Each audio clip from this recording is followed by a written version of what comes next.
Hey, Marco, you ready for the totally awesome, coolest show ever?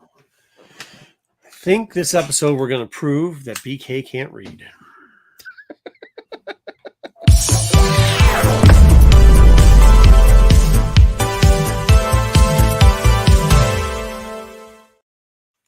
Oh, he can read. He just has some interesting taste. I don't know. Like, this is two sides that could be argued. I will take arguments on both.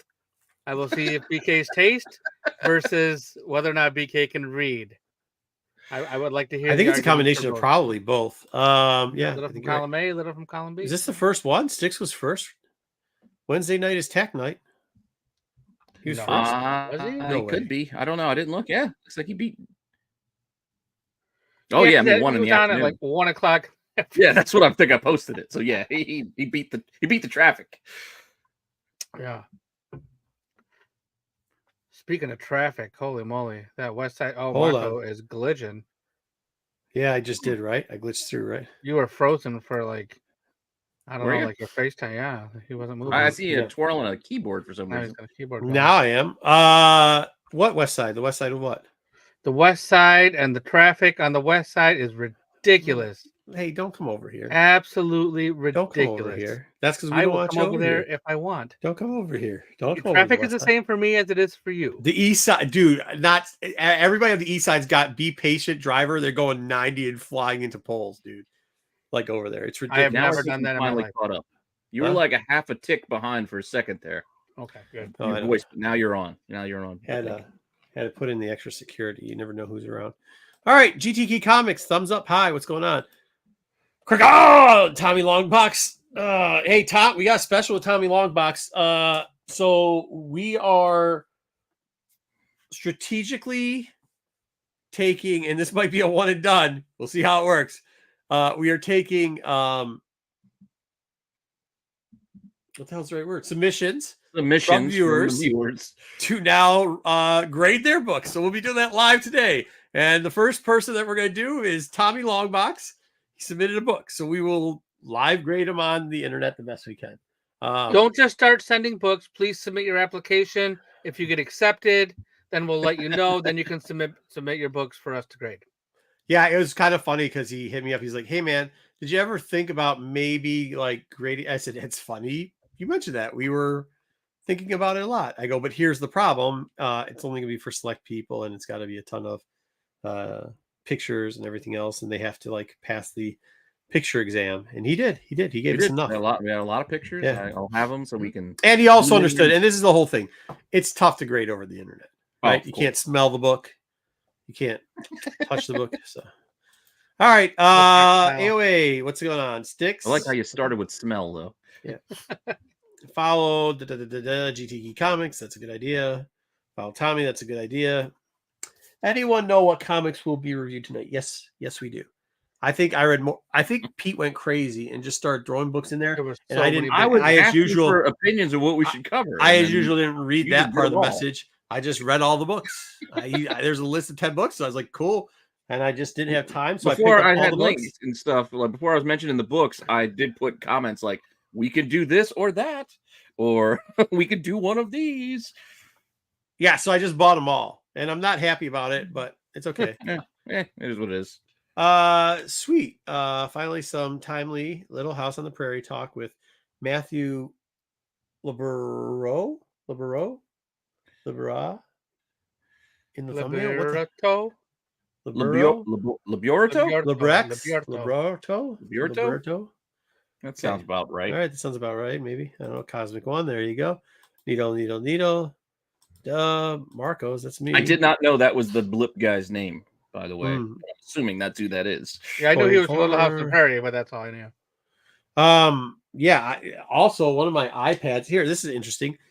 My iPad the other night, I was watching a subtitled Japanese cartoon. I think people refer to it as an anime, but whatever. And just in the middle of it, watching, and then the thing shut off at 85% battery. And then I tried to turn it back on. I tried to do all the tricks they told you. I tried to go to the help desk for whatever. And it looks like, thank God, I buy multiple things when I buy them because I had to go to a brand new iPad. But if anybody knows what that could be, let me know. How old is it? I don't know. I just buy things when my other ones die. Well, not when you have backups. Well, yeah, I mean, like if it's a really good deal, I'll buy two. Well, and part of the reason is because like the next generation, they kind of changed a lot of stuff around in the iPad. I knew it was coming, so I bought two of the like. I think they're it's whatever one's like 2 years old, right before they switched over the USB cable to the new version. It's like when they still gave you one in the box. Yeah, I don't know. I don't use iPads much. Use the Amazon, whatever the Amazon Pete, was. I'm looking for the ones I own. Oh, Ed, that's good. But that was me, not Pete. Hey nerds. Hey Pete. Hello guys. Hello.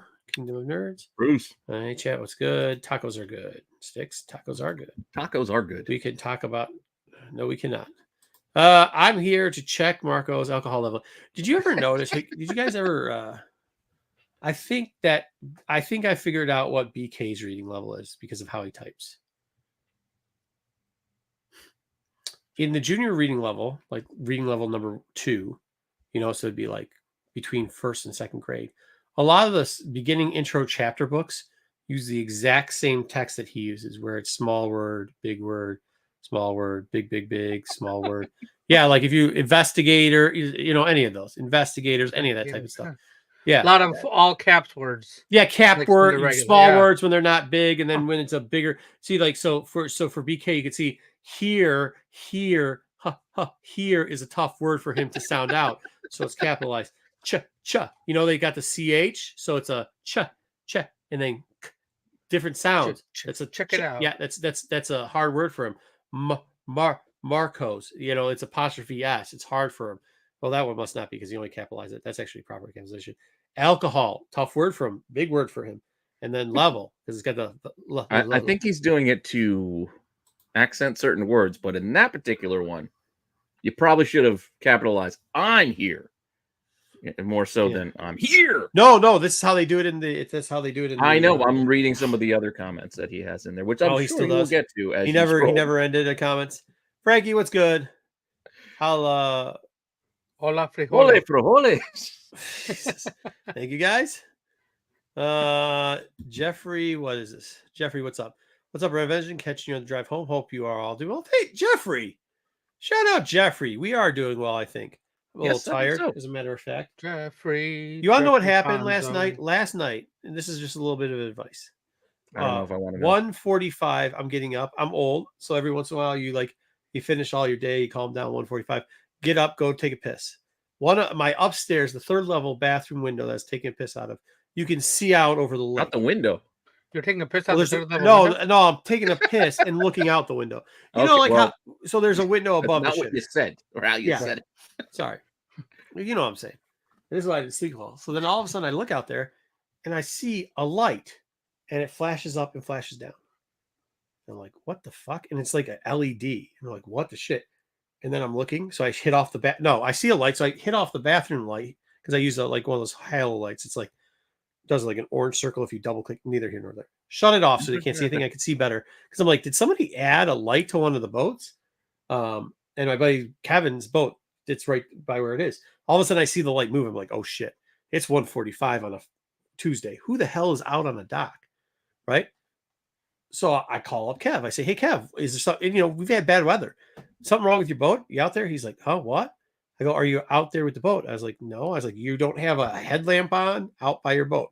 And he's like, nope. I was like, I'll meet you outside. So then run outside. Turned out it was another neighbor and his minnow trap had gone down and he then decided to tack it onto somebody else's thing because he thought he'd catch more minnows over there at 1:45 at night. Yeah. That sounds about right. I'm assuming. Don't do that. A retired fella, probably, right? He doesn't have to worry about work in the morning. I think he's like the guy in Arizona that doesn't have a job. Just doesn't have a job. Mm-hmm. Never had a job. Can't work. So, not can't, just chooses to, I don't know, be a welfare queen. Anyways, but yes, that's what he did. Yeah. Huh? It still could be a can't. for mental. Can't handle a lot of like normal social situations. Yeah. You're right. Can't handle social. Yeah, he's got to take his courtesy pig or whatever they call it with him. Okay, yeah, no, this guy he just never has been able to hold down a job. What's it called? The courtesy pig or whatever, the thing he tries to get on planes and stuff. I am never calling it anything but a courtesy pig from now on. What is it called? An emotional support animal. Oh, that's what it's called. Courtesy pig or whatever. Whatever. I think in his case, I think it's a toad, but still, whatever. All right. I saw a picture of a chicken in like one of those baby harnesses on somebody's like chest, like in front. Somebody literally had the chicken with the legs sticking out. If anybody wants to know, I saw it. Somebody's got a chicken and a baby Bjorn. Yes, that's what it is. Here's the thing, and I said this a long time ago on TAC, and people didn't believe it. If you really want to know, it's not politics that get everybody pissed off. It was the minute you let people start walking around with fucking pets on planes, have their dogs shit everywhere, have turkeys on a plane, have peacocks wherever they want, and just park in handicapped spots and have fucking hospital animals or whatever the fuck they call them. You get rid of those two things, people love each other a lot more. Yeah. Who wants to be on a plane when a dog's shitting everywhere? Not me. No. Super guy. All as well. You frame the question like that. There's only one answer. Oh, I'm not doing another SNS too. It's all, that's not actually called doing an SNS. That's actually called doing an MCM for those people, old school fans, because that's what we used to do on MCM. Me and Kyle. Picked up Power Fantasy 1 Secret Variant. Okay. No one is talking about it though. Oh, I'll talk about it. Oof. Hello guys. What the hell's going on? Is there a secret for that book too? Oh yeah. I think Boom is just wearing everybody out of those thank yous on the perfect. Who's Alan Ritson? Reacher. Oh, the like blonde dude? Yeah, the big dude. Maybe. Well, he was Aquaman. Wait, what was that comedy? Bring that back. What? Would have been perfect for Aquaman. What do you mean would have been? He was Aquaman. When? On Smallville. He was Smallville's Aquaman. And then they replaced him with Smallville's Green Arrow for the TV show that they didn't actually show, that Ving Rhames, that Mercy Reef thing. It was actually Smallville's Green Arrow who ended up going to that's that family show. I don't know. What everybody used to. I didn't watch it, but thanks AOA. Thanks this. Okay, cool. Well, think of what it's called. This Is Us. What are you doing? What are you talking about? Talking about the Hartley dude. No, I'm trying to wonder. I'm trying to wonder why BK's mom allows him to even like get onto a tablet or a computer or whatever device she gives him. I mean, I don't think he's qualified to use any of them. So, but whatever. I mean, teach their own. I don't know. She's crazy anyway. So, all right, here we go. Let's get into it. Oh shoot! There's a whole bunch of other comments down here. What is going on? Yeah, I know. So I'm wondering what you're. Holy hell! I was ready to go. Okay, Joe, what's up? Sorry, my screen is glitching today. I don't know what's going on. What's up, Matt? Maybe because you're twirling your keyboard around. I might have something to do with it. Yeah. I'm pissing and driving also. Okay, that happens. You should always keep a container just in case. No, it didn't get wet. What's good is it going to be putting the iPad race? He's a chef. He's talented. Who, AOA? No, comic chef. Chefs can multitask. Stop listening to Kyle. Wait, man, I see your minion on your podcast. What does that even mean? I don't even know what that means. I live in your mind. What, Casa? Good comment by Cosmic One. Okay, he got under BK's skin. BK is from Idaho. He probably is. I don't even think he's from New York, to be honest with you. I don't know why, but we did see him one time, and I don't know what he was doing in the Midwest. So Idaho pretty makes sense for all those people that don't know. Real quickly, where is it? Pete, did you race it? You raced the picture evidence. No, you didn't. There it is. There he was, hanging out in the Midwest at a con. I don't know why, but yeah, Idaho makes sense. You skipped over Ed's challenge. What's Ed's challenge? Use the word poppycock in a sentence today. Not right now. You got to work it in later. Yeah, yep. I got it. Okay, you got it. SNS MCS. Thank you. All right, I'm glad. Okay, dude, we used to play this thing where it's a drinking game where we would do words. What? What's going on? I haven't got there yet. Sorry, BK. Don't apologize to BK. Hi, all. Hi. What? Oh, he's apologizing for. Hello. Yeah, he did. Yeah. Well, yeah, I do too, Matt. I do too. Marco can't afford Thunderbird, right? Man, I'm gonna polish off this first one before we even get dude. The funniest part was BK has no clue what Battens is. He didn't know what it was. Blanton's, the small batch stuff. He had no clue what it was. So, but whatever. I never leave Cali. It's okay. He doesn't leave Cali. It's okay. He doesn't leave. BK doesn't ever leave his mom's house. So, let's get to news. Is that it? Did I cover everything? I guess so, for the most part. Yeah.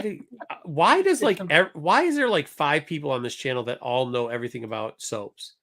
Like Joe, Bruce, Jedi, Sticks. I don't know.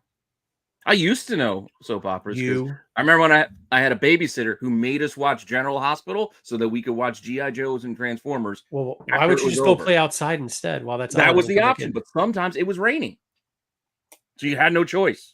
And then sometimes you go and play out in the rain, bro. You want to know what Scorpio is going to do? Huh? Scorpio who? Too Cold Scorpio? That's a bunch of poppycock if I've ever heard it before. Yeah, poppycock it is. All right, are we good for the news? I'll start the thing and we're ready to roll. Yeah, good. We're good. I'm ready. Let's go.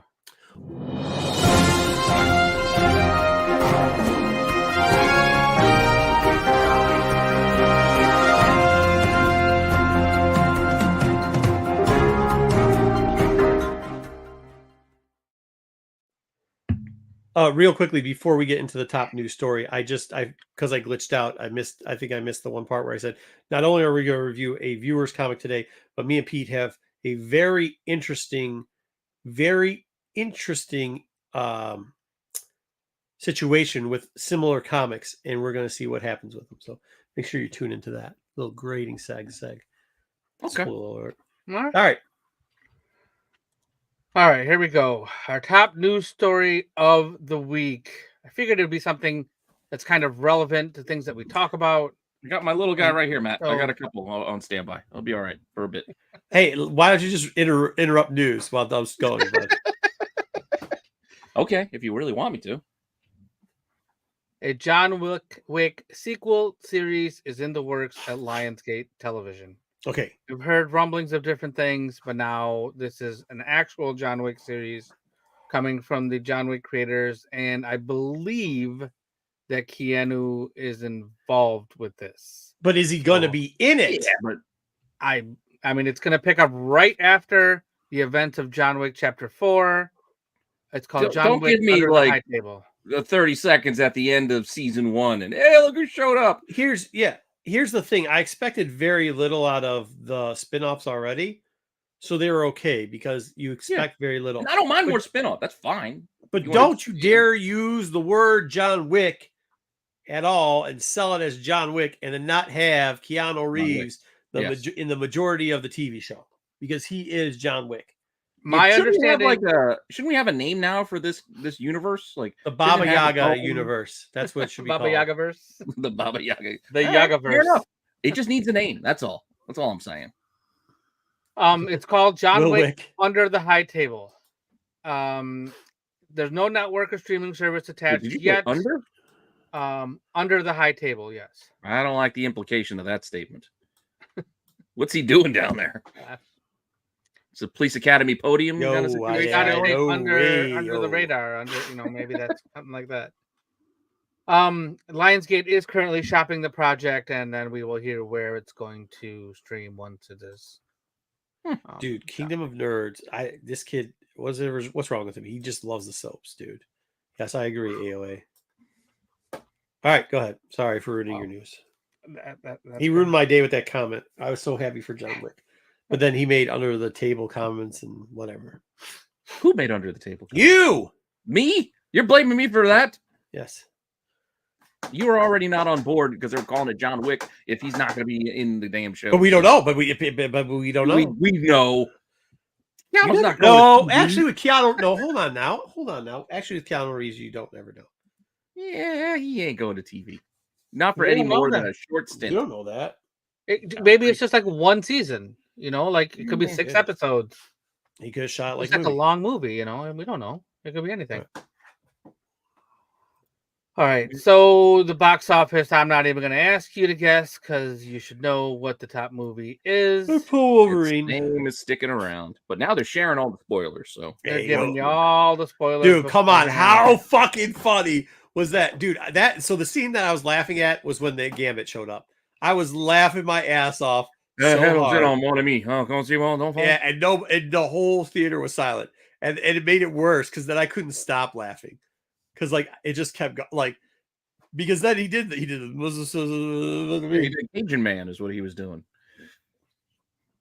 My butt B smacked me in the arm. It's like an SNL skit, and that's exactly what He was He was good. literally, it was so funny because that's what it was, because he made fun of himself, and we were all just cracking up when this was happening. Yeah, it was just as good as Wilford Brimley's Cajun accent in Hard Target. It was phenomenal. Also, it was also as good as the Cajun accent of the guy who played in Waterboy. It was also as good as the the other the dude. Ruffles. Yeah, I'm not a big Waterboy fan, but I do know the guy you're talking about. That guy. It's also as good as the guy who got drafted to play. It was at Carolina. Have you heard that guy? Which guy drafted? Play Yeah, talk like dude. I gotta find out who that guy is. There's a guy. He is just amazing. He is amazing. He's an actual Joe Montana. He was drafted. Montana? I believe he plays for I believe he plays for Carolina. He could play for the Jets too. I don't know, but I think Carolina sounds about right. Do you know his name? No, and I'm not going to guess because it's not like that. Okay, like I shouldn't. Right. You should. Well, if you knew his name, I might know. But yeah. Move on. We'll talk about it later. People made a joke back in, I don't know, I think it was the second movie in 2018 about passing Mel Gibson's Passion of the Christ and becoming the biggest R-rated film of all time. I kind of do too. I kind of want this too as well. No, I absolutely do not want that. No. Another 97 million for a 10-day domestic tally of 395.6.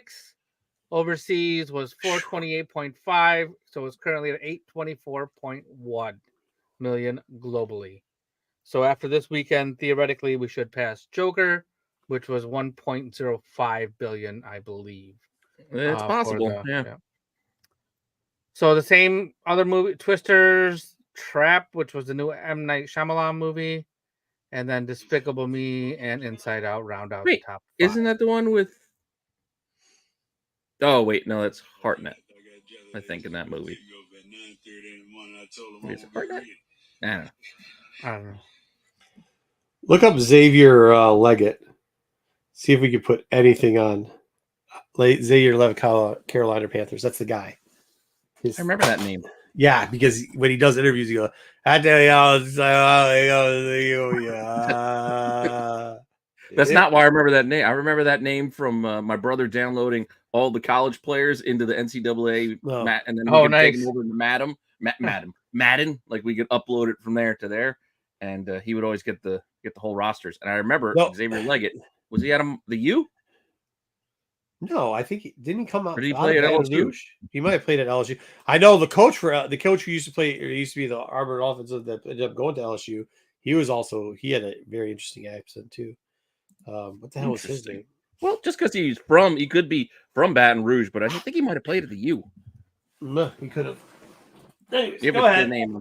So we're going to move on because we don't want news to last 2 hours before we get going. He went to South Carolina. So that's right, Gamecocks. That makes sense. Okay. Continue, Dub. So Wesley Snipes, Blade, has broken 2 Guinness World Records by appearing in this movie in Deadpool and Wolverine. He got to use the same bad joke twice in 2 different movies about ice skating uphill. This motherfucker. Longest career as a live-action Marvel character, Snipes has now beaten out Hugh Jackman by returning 25 years and 240 days after he first played the character in 98. And then also now he has the longest gap between movies.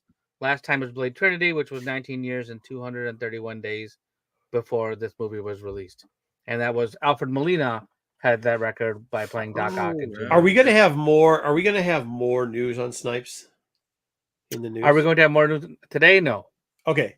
Did you This hear is that a- people like he had to tell people to stop asking to cancel the other Blade movie? Yeah, like they didn't take they wouldn't take a joke and Yeah, like everybody because he's there. Like I guess they started this campaign on the internet. Cancel Hashtag cancel Blade. No, cancel not no the actor for Blade. yeah, Mahershala Ali. Oh no, Mahershala Ali Blade because they wanted to cancel because they wanted him to come back as Blade. Wow. Which I'll be honest, I thought he did a great job. I mean, I thought he did a great job as Blade. There's some He's silly so bits great. in those movies. That's all. What's that? Yeah. There's just some silly shit in those movies, though. That's the only Maybe. problem. Maybe. Not maybe. That after Well, killed the no, fucking you think vampire- that's the worst? You don't think the fucking wrestlers that showed up in that bitch were bad? Well, I'm not getting to the wrestlers either. I'm saying there's a lot of dumb shit. There's a lot of poppycock No, wrestlers up in there. End of the first movie with Steven No, Dorff. His not yet. like it's Yeah. dumb. Who? It was Triple H, right? Triple H. Yeah, Triple H was in the second one. Well, then Oh, how about dude. making the prison break dude like, ooh, that's Dracula? Like, What the about? dude could Hey, barely what about? act. No, hold on. What about how bad was Ron Perlman in all those fucking movies? Wait, Ron Perlman. No, not is it Ron Perlman? This guy played the Hellboy. Who's the guy Caretaker played- was no, it was Chris Christopherson was the caretaker. No, I didn't say caretaker. Who's the guy? Who's the guy that played Hellboy and also played? Oh yeah, it's Ron Perlman. Ron Perlman. He was in one of the movies. Oh, well, he might have been in one of them. I don't remember. No, he was not good.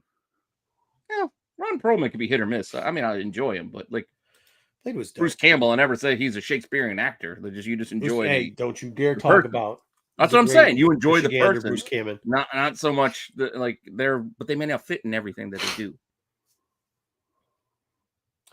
Yeah. So anyway, we're gonna move on to our next story. For those of you who don't know, this is Mitch Hedberg. Was Mitch Hedberg? He was one of the greatest comedians who ever lived.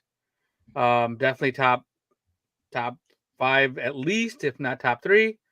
Phenomenal. That's absolutely phenomenal. There is a documentary that has been made, that is being made about him, and it's been being filmed for the past 5 years. There's been interviews with multiple people, like some of the people who have given their input on it, like Louis Black, Jim Gaffigan, BJ Novak, Margaret Cho, Dave Attell, and a whole bunch of more other people as well have been part of this, and like 100 interviews, and I can't wait to see this.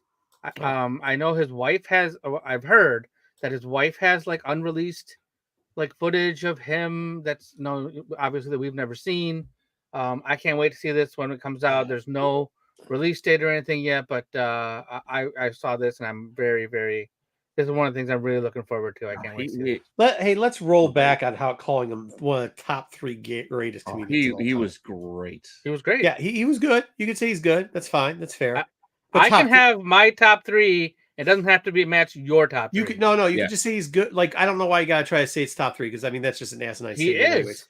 But you could say like I actually don't like the comparison of top anything like that anyways, especially in something. Why? It doesn't have to be for everyone. Yeah, it doesn't have to be your top 3. It's definitely my top 3.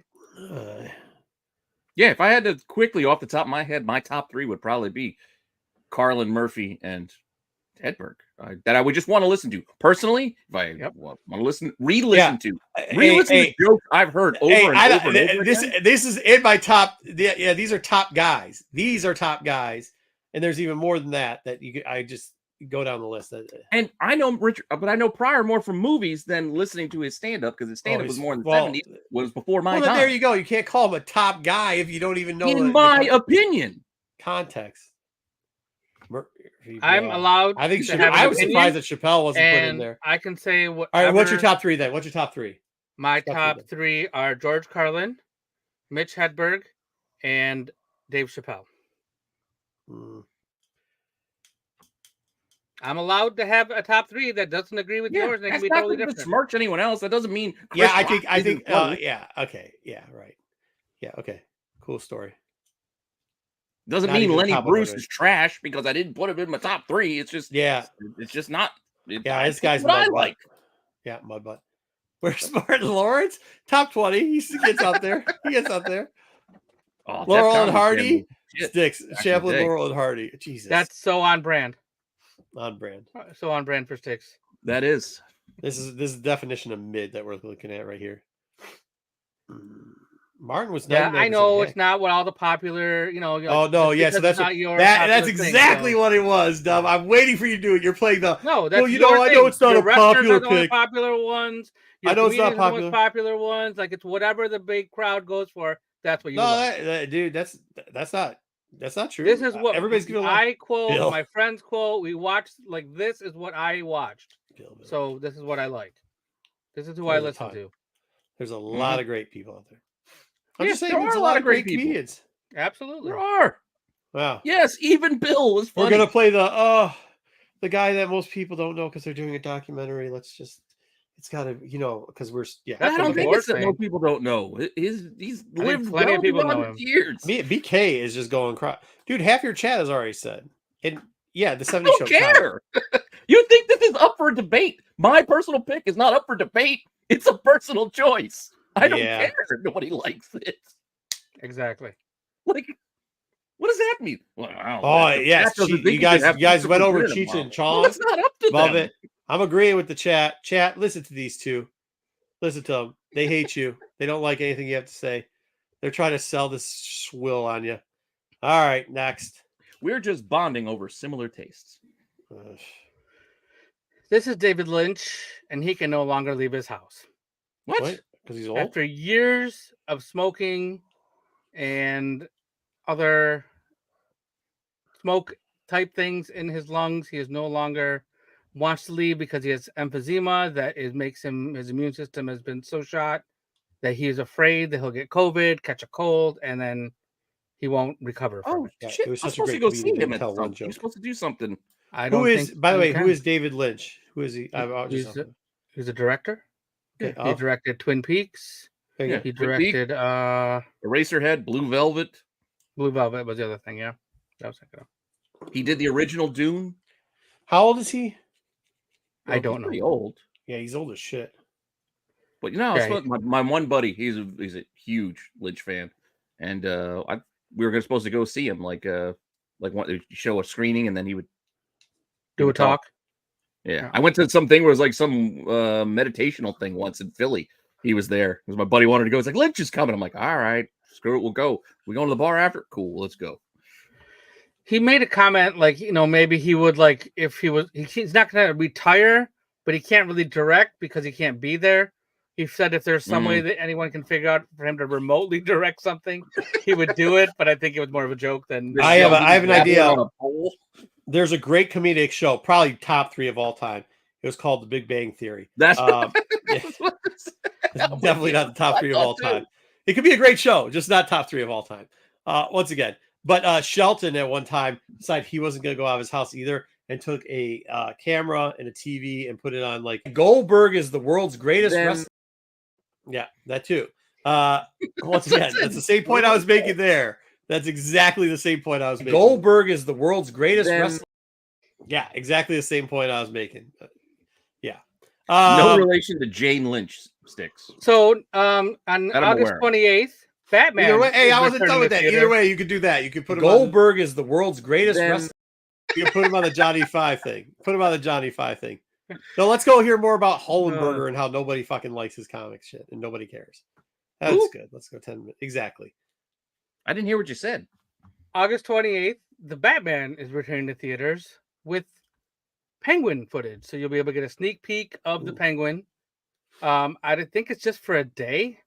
Okay, fair enough. Only at AMC theaters as well, unless some of the other theaters have decided to carry it. But the movie is actually not coming out. The second movie is not coming out till 2026, and the Penguin will be out in a month and like a week, September 19th. September, yeah. Oh, there it is. I was going to say September. What did I call him? Do you know who the new bad guy is supposed to be in the bad? Did they tell us who the new They bad didn't guy tell is us gonna... anything yet. No, we don't know yet. Yeah. Yeah. Do you think that's going to work? What, the next movie? So. Well, I think. No, I mean, do you think it's going to work just showing that one time if people are actually going to turn out for it? Oh, they don't care. They do those one-off showings all the time. The 40th anniversary of Transformers. They show it over 2 days. It's not. It's just. Yeah, but I'm just saying it's because they're trying to show a preview for something. So yeah, I don't know. I don't think. Literally for. I mean, I went to go see Rogue One to go see like Andor footage. Yeah, but I wanted to see Rogue One on the screen anyway, so it was kind of cool.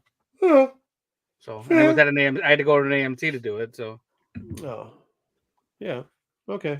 Yeah, they do it to test the market. You know, they figure they can sacrifice one screen, and hey, if they sell more, we can add showings. Yeah. You know? Yeah, that's true. All right, let's talk about some streaming news. I know. I think I have a feeling Pete's itching to talk about this a little bit. House of Dragon season 3 will begin production early 2025. So early next year, they're going to start season 3. News about this that I was not aware of altered my opinion of the finale. I will say that.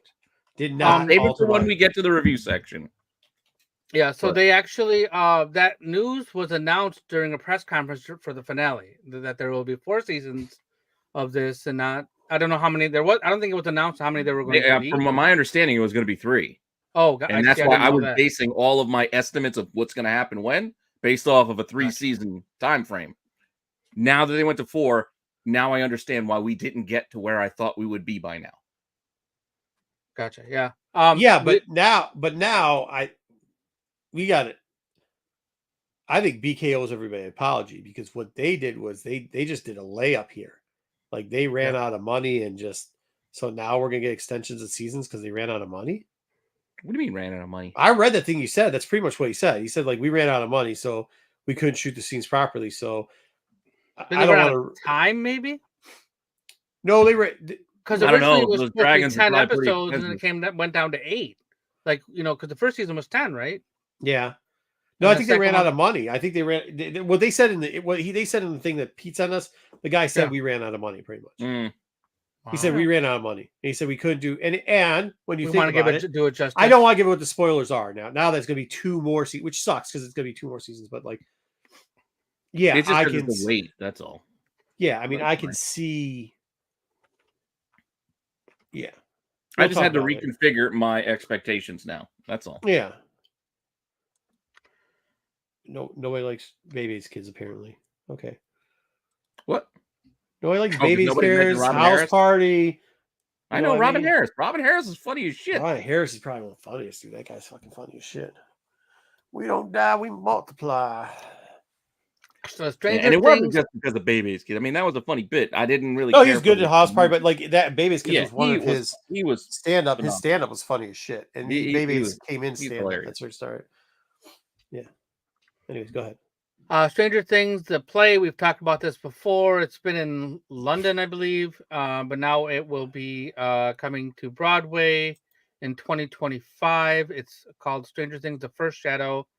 And it's based on original stories by the Duffer Brothers, and it will start on April. There's some previews on the 28th, but it starts on April 22nd.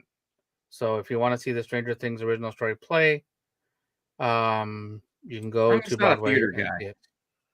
Yeah, me neither. I'm not a theater guy. So when they take the time to we're going to do a play. The Harry Potter play. I like Harry Potter. I don't want to go to the theater to go see this. I don't mind going to the theater, but I'm not going to go see this shit.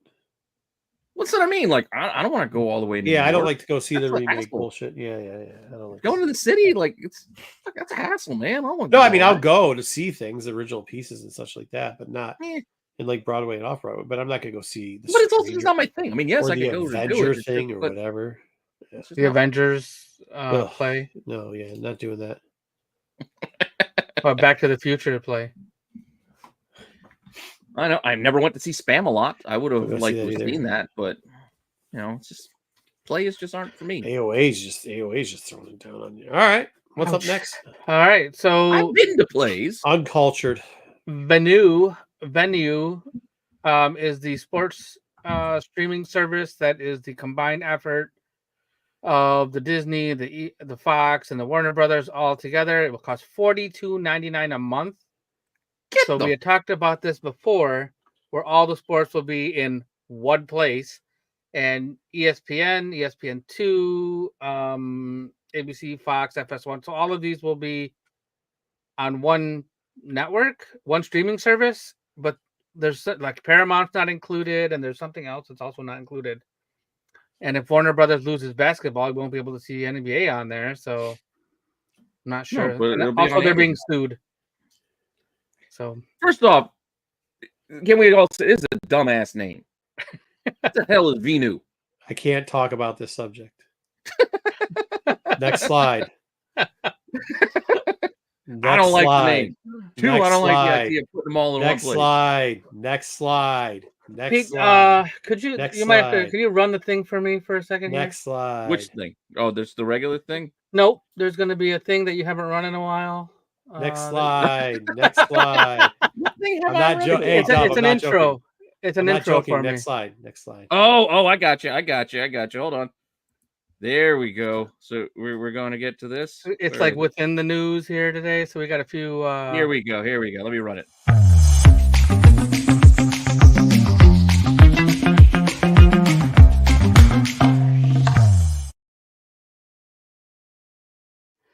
We got a You're few, welcome. You're welcome, things Dub. this week.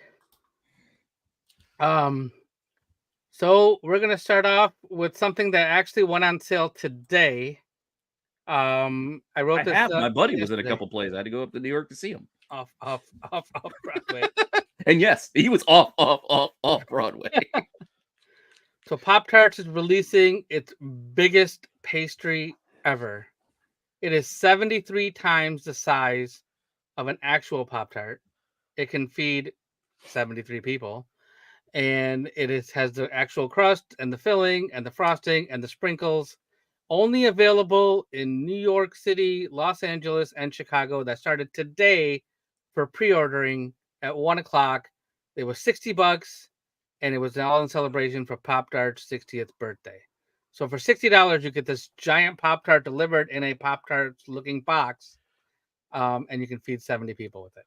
First off, that's not true. Because nobody true? likes that. Nobody. Hey, who's the people? Which 30 people are going to have to eat the crust? Because I'm telling you, nobody's eating that bullshit crust. Nobody ever eats the bullshit crust in a Pop-Tart. I don't know. We got a product called Uncrustables. Like crust. How come Pop-Tart? Of course, I get some fruit. Of course you do. With How that come crust. people? Of course you like the fruit. What I'm saying is, Yeah. we have Uncrustables. How come we can't get an Uncrustable Pop-Tart? So what's the only part? You just want the icing? No, the fruit inside and the icing. That's what I just said. Of No. course you like the fruit. Like it's bad to like the fruit No, inside. you are kind of fruity. No, what I'm saying is like the crust is terrible. Nobody likes the crust. Nobody. It's it's a Soak the crust delivery in system. butter. Why can't they Yeah, just frost it toaster all the way to strudel. the edge? That's why toaster strudels are better. Well, yeah. If they frosted all the way to the edge, we wouldn't have a problem. Well, no, but it's also like the fruit Oh, doesn't there's no get to the fruit. end. Yeah, Toaster Yeah. strudels are well, it bad. has to be like you got to be able to seal it in. I'll give you that. Well, Uncrustable seals shit in without a crust somehow. The peanut butter and jelly sandwich. Yeah. Well, they Yeah. do that weird press thing. Yeah. Huh. Yeah. That's all. You just press the bread. You can press bread and seal it. Stuffed crust. Yeah, here we go. But then you don't get the cool little the frillies. And it It looks won't like, fit in the it looks like a toaster. blanket. The cool real fruit. You're Get too out of fat to here. fit in the toaster. You get the Stuffed you get the fork marks. the It best, looks like it's Brandon. homemade. This is the best comment ever. By Yeah, that's Brandon. awesome. That's awesome. Brandon, this is the greatest comment ever. Stuffed You crust. haven't run it in a Today, Brandon. while. Yeah. You All want me to right. give it to him? I'll give it to him. Give him the bell. Oh my god, that's awesome. Well, I don't even know where we put it. I don't know where we put it either. There it is. Ring the bell. That Okay. is the best comment I've seen in a very long time. Wow. All right. Well, I mean, I'm gonna guess. I didn't have a chance to check today. I'm gonna guess this sold out because I don't know. It was only available in 3 cities, and I'm not sure how many were available. So. I mean, it's big enough. You could cut the crust off. Nobody would care. Only feed like 70 people or 60 people. Oh, yeah, 60 people. Well, you'd also, but it's like a Sicilian pizza. You want to have a crust part. You don't want to just be in the middle because then you can't hold the goddamn thing. You're gonna have stuff Not just true. leaking out Not the middle. true. Not true. And the No. chats disagree with What do you mean too. not true? Why would you not want the best part is the middle part with the candy on it, top of it. But how are you gonna hold it? You're gonna with get your hands. You're gonna get the fruit all stuck to your hand because it's gonna get squeezed out. Are you a I'll take my 5-year-old? Holding it in. What are you doing? Yeah, Pete. What are you talking about? I'll take my chance. I think you'll be okay. It's not like there's a ton of fruit in it. Like you have to squish it down pretty hard to get the shit. But imagine if the Pop-Tart you're holding in your hand didn't have a crust around the border, it would all be coming out. Next time, it doesn't because I cut the crust. It doesn't because I cut the crust off the fuckers every time. I rarely eat them, but when I do, I cut it off. But the crust is when you toast it, it holds everything in. After it's toasted, you can cut the crust off. Yeah, crustacean. What's up, Fanatic Horde? Good to see you. Fantastic Horde, what's up? All right, let's move on. The next item that we have Pop-Tarts. What is? Wait, hold on. We got it. Whoa! What is happening? Hold on. Kyle, thank you for the $9.99 super chat. Tip for Marco to get chest hair homemade in preparation for Baltimore. Ring the bell. Thank you. Thank you later. I was actually looking at it too, and it's starting to gray out. I don't know. I might use a hair club for men on it because it is really getting kind of gray. Ring the bell. You can't call for your own bell to be rung. I don't care. You can call for it to be rung. Pete eats pot. Yeah, pizza with a knife and a fork. He does. Deep dish. Wow. Whoa. Gonna have to. Okay. Ooh. All right. So, hey, Dub, do you have anything to add to that, Dub? I'm not. I'm gonna move on to my fudge stripes and. Yes, you are. Yes, you. Beetlejuice. Clip that, somebody, please. Edition, fudge stripes. That's a clip. All right, go ahead.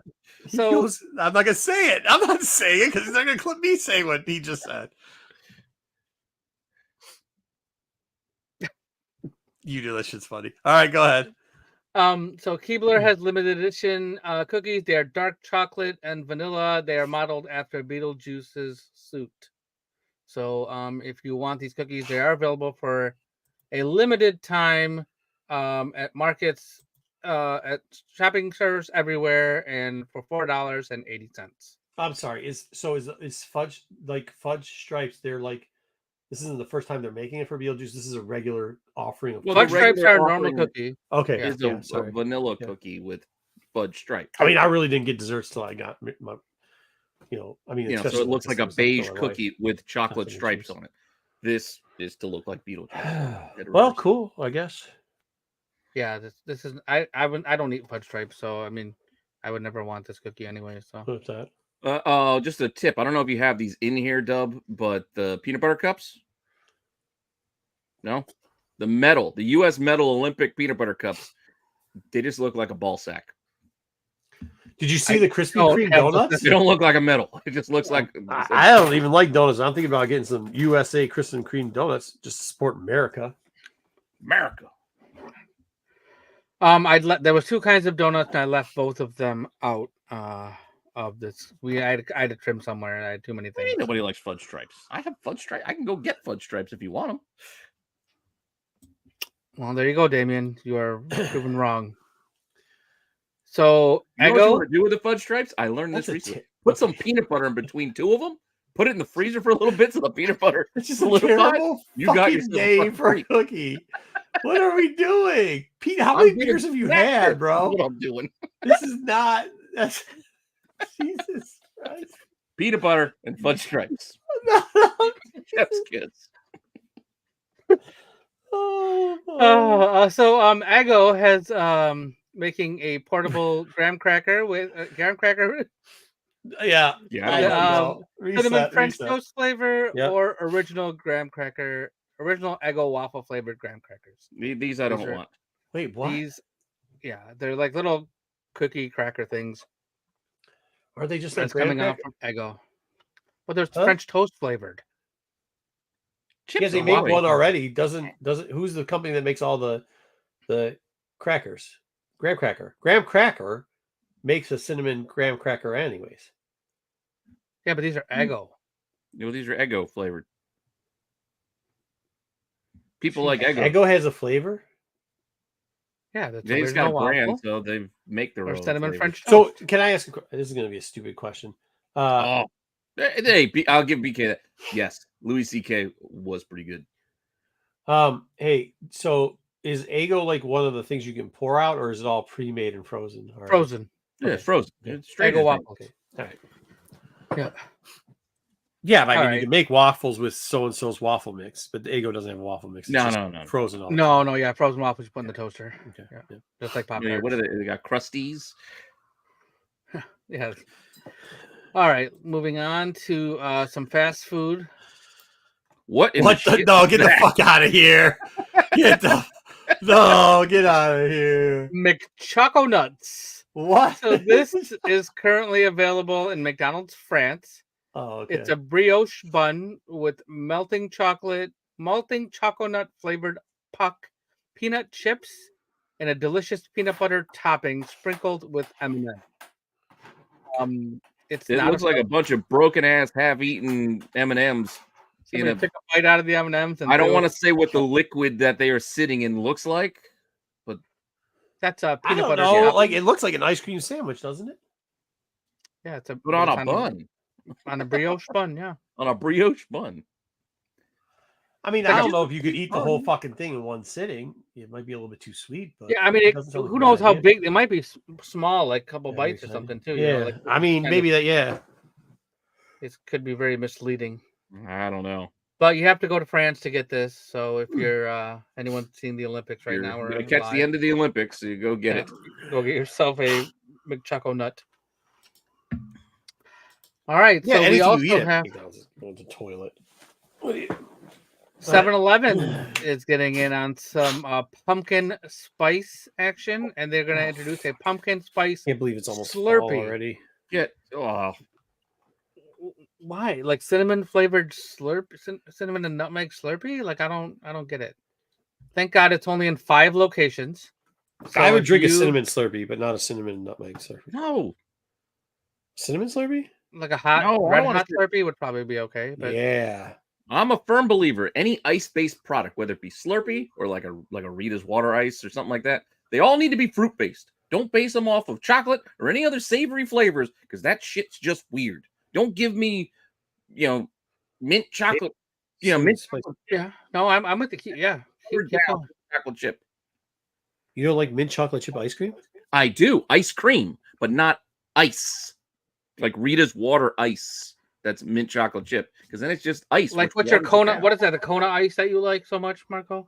Oh, I love No, Kona ice. Fuck yeah. Chocolate flavored Kona ice. That See, doesn't that's what I sound mean. bad. Oh, That actually doesn't sound bad. No, I eat that shit. Ice, fruit flavored, fruit based. Kona ice. ice. I'll eat Cola. that. I definitely like a cinnamon Kona ice. Are you kidding me? That'd be fucking dope. Cinnamon. Yeah, definitely a cinnamon Slurpee. You Yeah, just for want sure. to chew on a stick of Big Red while you're at it. Just I don't have a problem with drink Big some Red. Fireball or some Goldschlager. Yeah, it's the opposite things. It's sweet and spicy. I don't know. So It's in kinda 5 balanced. locations, there's a listed Ohio, New York, Los Angeles, 2 in Los Angeles, and then 1 in Texas. So if you live near any of these locations, you can go try yourself a pumpkin spice Slurpee. I'm guessing they're testing it for future. I'm at possible least rollout. I'm at least 5 years clean on all pumpkin flavored things. Like it's been pre-COVID since I've had any pumpkin flavored lattes, coffees, donuts, any of that stuff. Beers. They overdid it. Nope. They killed it. They killed it for me. I don't think I've ever had a pumpkin spice anything. Then you might like it. I've had a pumpkin spice pie, like pumpkin pie. I Yeah, guess. Yeah, pumpkin pie's good. I mean, but I That's still about eat the pumpkin extent of pie. what I like. What I like for pumpkin Yeah, is the pie. Yeah, but the point when they start getting it, I don't want gourds in you my got fucking pumpkin Slurpee. spice bourbon and things like that's when they took it too far. They pumpkin spiced everything to the point where we have goddamn Slurpees. Slurpees. Yeah. Well, we technically don't, but like Yet. some people do. Well, 5 locations. Okay. And then if you make your way down to Australia, you can try some Kentucky Fried Cookie Dough Bites at their KFC. So it's cookie dough filled with chocolate and deep fried. I don't know about you guys, but I think it's because I'm older, but I just don't eat a lot of fried food. But the combination of fried food and like these overly like sweet products, like I sound like a grandpa. I can't do it.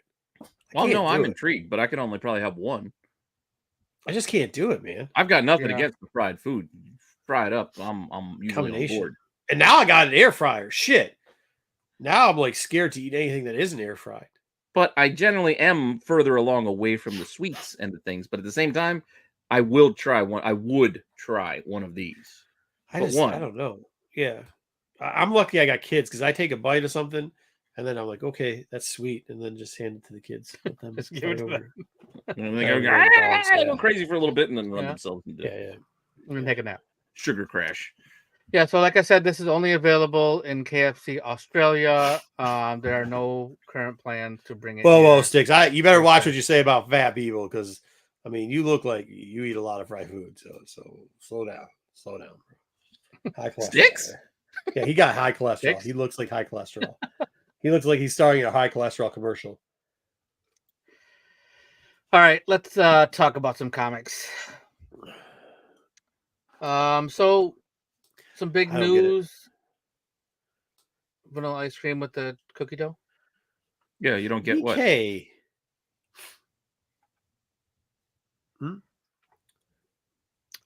So you may have heard this original art is for sale. Yes. New Mutants 98, originally penciled by and inked by Rob Liefeld. His current asking price is $7.5 million. If it sells at that price, it will become the single most valuable piece of original comic art ever sold. The previous record is cover of Eerie 23 by Frank Frazetta, which was $5.3 million. Yeah. So if any of you Liefeld fans out there are looking for this, it's available for sale now. Operative word here.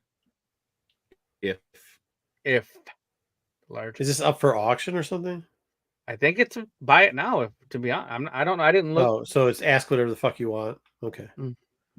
Yeah. This is the starting price. I guess. I don't know, but yeah, that's the if. Yeah. I this is not being sold by Rob Liefeld. This is the current owner who bought this. I want to say I thought it was like 10 or 15 years ago that they bought it, and they've been holding on to it until this very moment to try to sell it. Okay. All right. Whoever that is. Marvel has announced some 2099 omnibuses. It's a Fantastic Four Doom 2099 omnibus. It releases. This is the same. It's the same one. They're doing it all in one. It's one. Yeah, it's all together. Okay. It's going to cover Fantastic Four and the Doom, and some stuff from 2099 Unlimited. There's two different covers. Yeah. Oh wait. Well, Hulk showed up 2099 and Unlimited. I don't know if he was running 5 through 8 though. I think Doom was in 5 through 8. So okay, makes sense. He was. There's more than one person. So how Unlimited worked, it was more than one person in them. Yeah, it was like an anthology. It was Gotcha. Yeah. So this will be released on May 6th of next year, and it's priced at $150. And I think wasn't Special World 2009 Special World of Doom, wasn't that kind of like a one shot, or wasn't that already like a trade paperback or something? How much is it gonna be? How much? $150. Yeah, that's about right. Yeah, because it's gonna be a lot. There'll be a lot of issues in there. Yeah. Yeah, because they did the one with Spider-Man, which was like Time Stream 2099. I think that was his special. 44, 54, 55. And I think World of Doom was his special. So yeah, it's like 60 comics. All in a nice hardcover. It was technically, wasn't it Stan Lee's like future project? Wasn't that what it was? This is all his idea. Ravage 2099 was Stan Lee's final creation. I think. I think it was his final original creation, but I think like these were all his plan. Like it was his. I see. Initiative. The whole universe. Yeah, it was his initiative. I see. I liked Spider-Man was good. I really liked X-Men 2099. There's some definitely. I mean, it's like the Beyonder. Like the Beyonder goes to I like that character. He went hookers. You got Stacy X hookers, and there's a little bit of 2099 X-Men hookers. Anytime hookers make it into comics, don't you like the Beyonder went? The Beyonder when he comes in like Secret Wars 2, when the Beyonder comes down to Earth, like I think in book 3 or 4, he like gets busy with women of the night.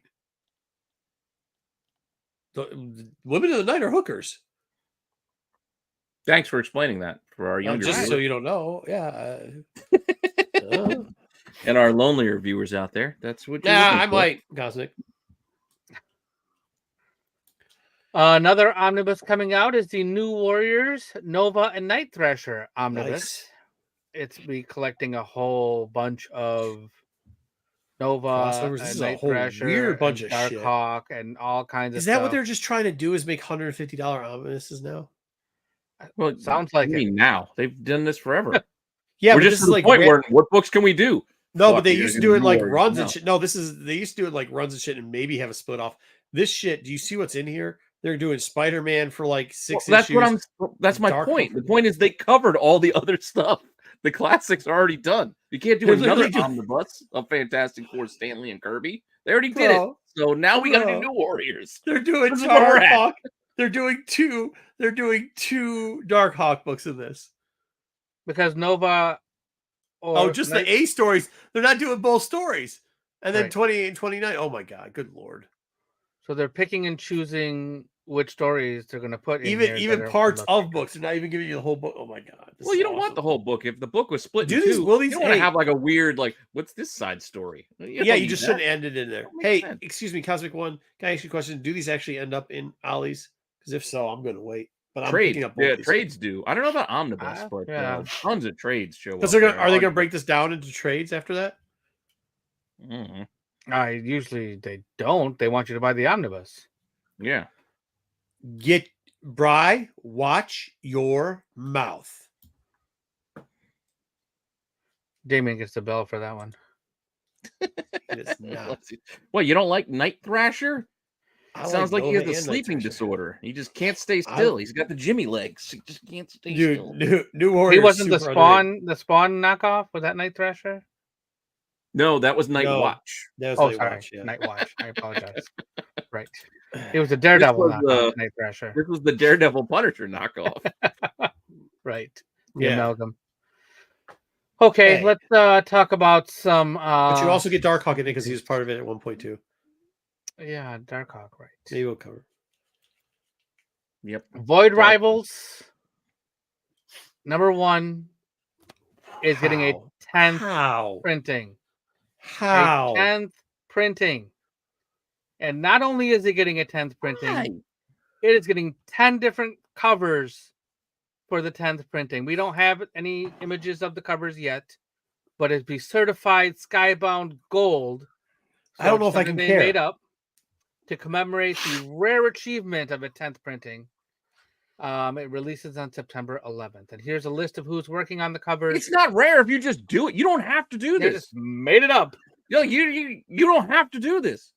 At this point, people could or should just buy the trade paperback if they need to read this. There's no need to do this. But then they can't do this anniversary rare achievement and 10 versions. The whole When did Void rationale, like, Rivals well, won't even come out? We want to have the copy of the preceding book on the shelves so when they go to buy the new book, they don't feel left out. Dude, we're 10 issues in. That's You for don't some. need this. Hey, whoa, hold on. Now, slow down now, because now Just you're buy just the smudging. trade. Now you're just smudging a friend named Tony Fleece. What he was saying in his case, that's what they do. Not No, with this. but what I'm saying is that makes sense. Well, you can't. This you doesn't can't lump make them- sense. Yes. Well, you can't lump them in the same sentence, though. No, I'm not lumping in the same. What I'm saying is that you can't use that rationale for this. What else does he have to print? point. That's what I'm saying. You got this. You got two. You got one fucking Transformer title. You got two fucking under your label. You got one Transformer title. You got two G.I. Joe books, and you got this. That's it. You got 4 books. So if you can keep selling one of those 4 books over and over, Suckerborn name it, take his money, then you're gonna do it. The first printing of Void Rivals number 1, the one issue that you see here, was over here. released on June 14th of 2023. Yeah, over a year, right? Yeah. So over a year. It's 14 months ago. And it'll be 15 months by the time this 10th printing, 10th printing comes out. So we're a year and 3 months. This is, Pete, you talked to Dinesh before outside of this, and this is something we kind of brought up about what people are willing to buy. And after talking to him, I think you see his point of view, and I get his point of view too. And if somebody's going to buy this stuff, the gimmick stuff, I get it. They're going to have fun with it. Same. Yeah, I think it's stupid too. I mean, it's not for me. This shit ain't for me. But hell, okay. Okay, exactly. And that's wow. Hey, I look for covers. All I can give you is my honest response to it. Well, at least it's not coming. At least it's not. At least they're not soliciting this, and they haven't even released the 4th printing yet. I mean, at least they waited until they got the 10th printing out there. Yep. Yeah, but 10 versions of the 10th printing. Mm-hmm. 10 different covers. If you put that in context, think about how much printing. I wonder how much they give you 10 different options. Who can we get in here? Jason Howard. I bet you we can talk to Jason Howard. Find out how much. Maybe Daniel Warren Johnson. I want to know how much they got paid for this. How many covers? I wonder how many covers there are total for this 10, book. I bet. No, I'm talking from the first printing and all the variants until now. But I'm wondering how much, I wonder how much they're paying the artist for. I would wonder if these guys have multiple, which they probably do, multiple covers. But I want to know what they're paying for this cover, right? I wonder if it's order based. For this original cover? Yeah, for the I wonder how much they're paying Daniel Warren else to do his variant. Oh, I see. Yeah, I wonder if it's on an order based system. Because I don't know if I mean, I would like to go look back. I guess I would if somebody knows in the chat. Do you know if most of these guys did multiple variant covers for Vital? What do you mean? Did I get those? Are you talking about the San Diego, like the Ashcan, or Absolute Batman? Why are you bringing up Death Planet? Oh wait, I'm thinking of Bad Planet. No, is my answer though. I didn't get either of those yet because it's not out yet. And I didn't go to San Diego because it's on the other side of the country. Wow, Damien's mad about this series. He does not like this series. It's not bad. I just don't need great. I mean, it's not 10th printing great, but yeah. I've read it by now. I'm just really wondering what the deal is, like what the artist deal is on this. I mean, hopefully it isn't like order based, and hopefully they make in their money. You know what the answer is though? The most likely it's art they already had in hand.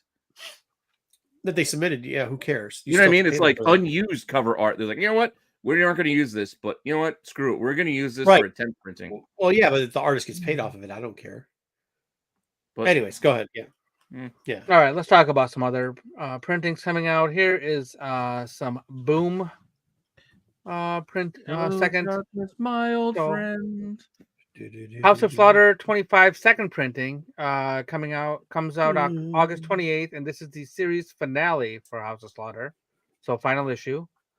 And then Hello Darkness third printing, which has that Something Kill the Children story in it, and then there's also the blank sketch cover, which is not an incentive; it's just another option for the third printing, as far as I can tell.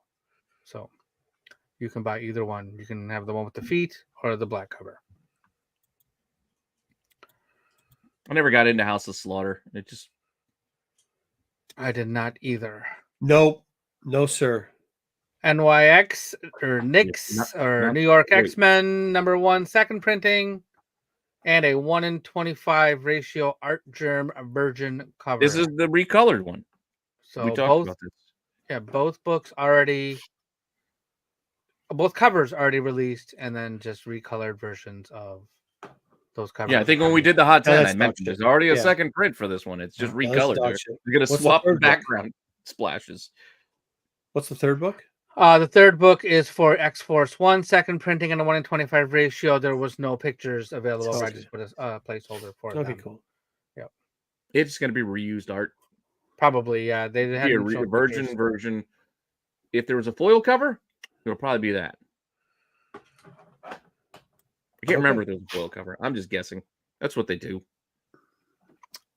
Greaser Gemini Blues from Magma Comics is getting a second printing coming out September 4th. And then Rook Exodus 2 and 3 are both getting second printings August 21st. I mean, at least the covers for the second printings for Rook is cool as shit. Yeah, they're cool. Character. And they're not just the same art. Yeah, you're gonna get every character, which is kind of fucking dope. Mm-hmm. And it's not like a 1 in 25. So I know, and that's the thing. And by the way, I'll be honest with you, Rook. I mean, in my local LCS, Rook is selling out. They're trying to get the ordering right, but they haven't yet. So it's my favorite of the Ghost Machine books. Yeah, isn't that what I kind of called earlier? And you said we'd give Turncoats a chance or whatever. I was like, Redcoat. Yeah, I still like Redcoat though. Yeah, I really like my favorite. I never said Redcoat was my favorite. No, but you said yeah. No, I really like this one. This one, and I like Geiger, obviously. Yeah, Geiger. I thought Geiger was really good the first one, kind of. I'm worried once we start expanding, which I think is coming soon. Well, that's what I'm worried about this book too. Is like, I think we're gonna have the same issue we had with Geiger. Geiger, that first series was really good. They started expanding it, and it's like universe starts feeling more hollow. I got you. Call the Geiger verse. It is the Geiger verse, I think. Yeah, I mean, and to finish off our comic news, it's actually going to be a bit of a collectible or wearable. Wait, greaser. That's right. I got my Panosian greaser. Jazzwares is giving us an official Primalux Spider-Man costume. It's inspired by Spider-Man No Way Home. Full body spandex suit, molded belt, web shooters, and built-in footwear in 3 sizes. It comes with the case, similar to what I like how Marco left during the movie. This one. Yeah, sounds about right. It's spandex. It's totally it's molded. It's like, yeah. This is the thing. $500. You can get your own costume and I kind of wish. Your favorite I kind of wish we had the channel funds to get someone to volunteer to order one and wear it. They have Baltimore or something. Yeah, that would be hilarious. Oh my god! But it comes with that case. Looks like the one that Peter got from. That's pretty cool. Tony the in the case movie. is pretty fun. The case is kind of cool. The costume, not so much. The web shooters look legit. I mean, they look like web shooters. So yeah, true. I just try to imagine this fitting anyone properly. It's Marco did go. Yeah, he probably left to go put the costume on. He's gonna go stand outside of the Man Hollywood Theater. Brandon Metro would definitely buy this. Tom is buying this. And with a Boba Fett suit, yes, he would have already ordered it. He would have known about it before us. And then that wraps up our news for this week. That was some I forgot. I left the movie thing up the whole time. Oh, dang it. I always do that. I always leave the movie background up the whole time. Oh man. Oh, that was some news today. That was something. It went all over the place. Something. You know what? While we wait for Marco to come back, because we can't get into our reviews without him, I'm going to go over into our chat, and I think I'm going to go and give some memberships. Oh. Well, because I've got a video dropping tomorrow on Toy Informer that I'm really excited about. So, members, you guys get to see this. There's a little sneak peek ahead of everybody on both channels. Wait, Rennavision members get to see. Yep, Rennavision members get a sneak peek at Toy Informer videos. I'll try to entice them to come over. Huh. That's fantastic. So, yeah, I'll throw 5 out there just for a few extra folks to go and go check this out, because I did a fun video covering one of my old favorite things to collect in my youth. Sneakers. So Nike Dunks. Apart from the fact that you'd be amazed at what some of these things could go for you sneaker collectors, I also do a bit, and I'll show you all of the ones I actually own and show you the ones in my collection after I do the top 10. So I do a top 10 most expensive, and then I give you a peek into my collection and even tell you some stories, including my wedding. I even can work my wedding in there because I made myself special dunks for my wedding. That's awesome. I made myself special sneakers for the reception, not for the ceremony, for the reception. Well, we can welcome to Damien, Ed LeBeau, John Sanders, Mhm. to Megatherian, and Dwayne Scott. Welcome Hey, to shut up, Dwayne Welcome Scott. aboard. Rennavision. Welcome back. Yep, there you go. Why don't you? All right, now that you're back, we can get in because we got to get to our. You were dealing with BK for these, so let's run our thing.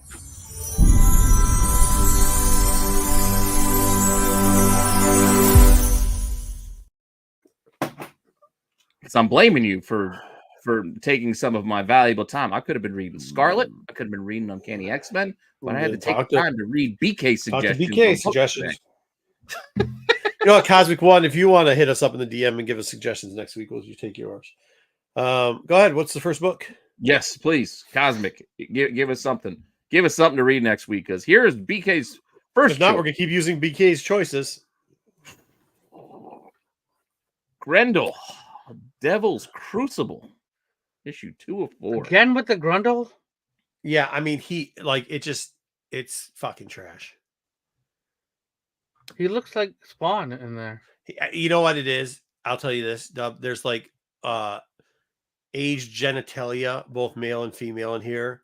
Oh and, yeah, like, very wrinkly. And that's what he loves. So it doesn't. It's not that he can read the words. Yeah, there was just. I'm like, what the?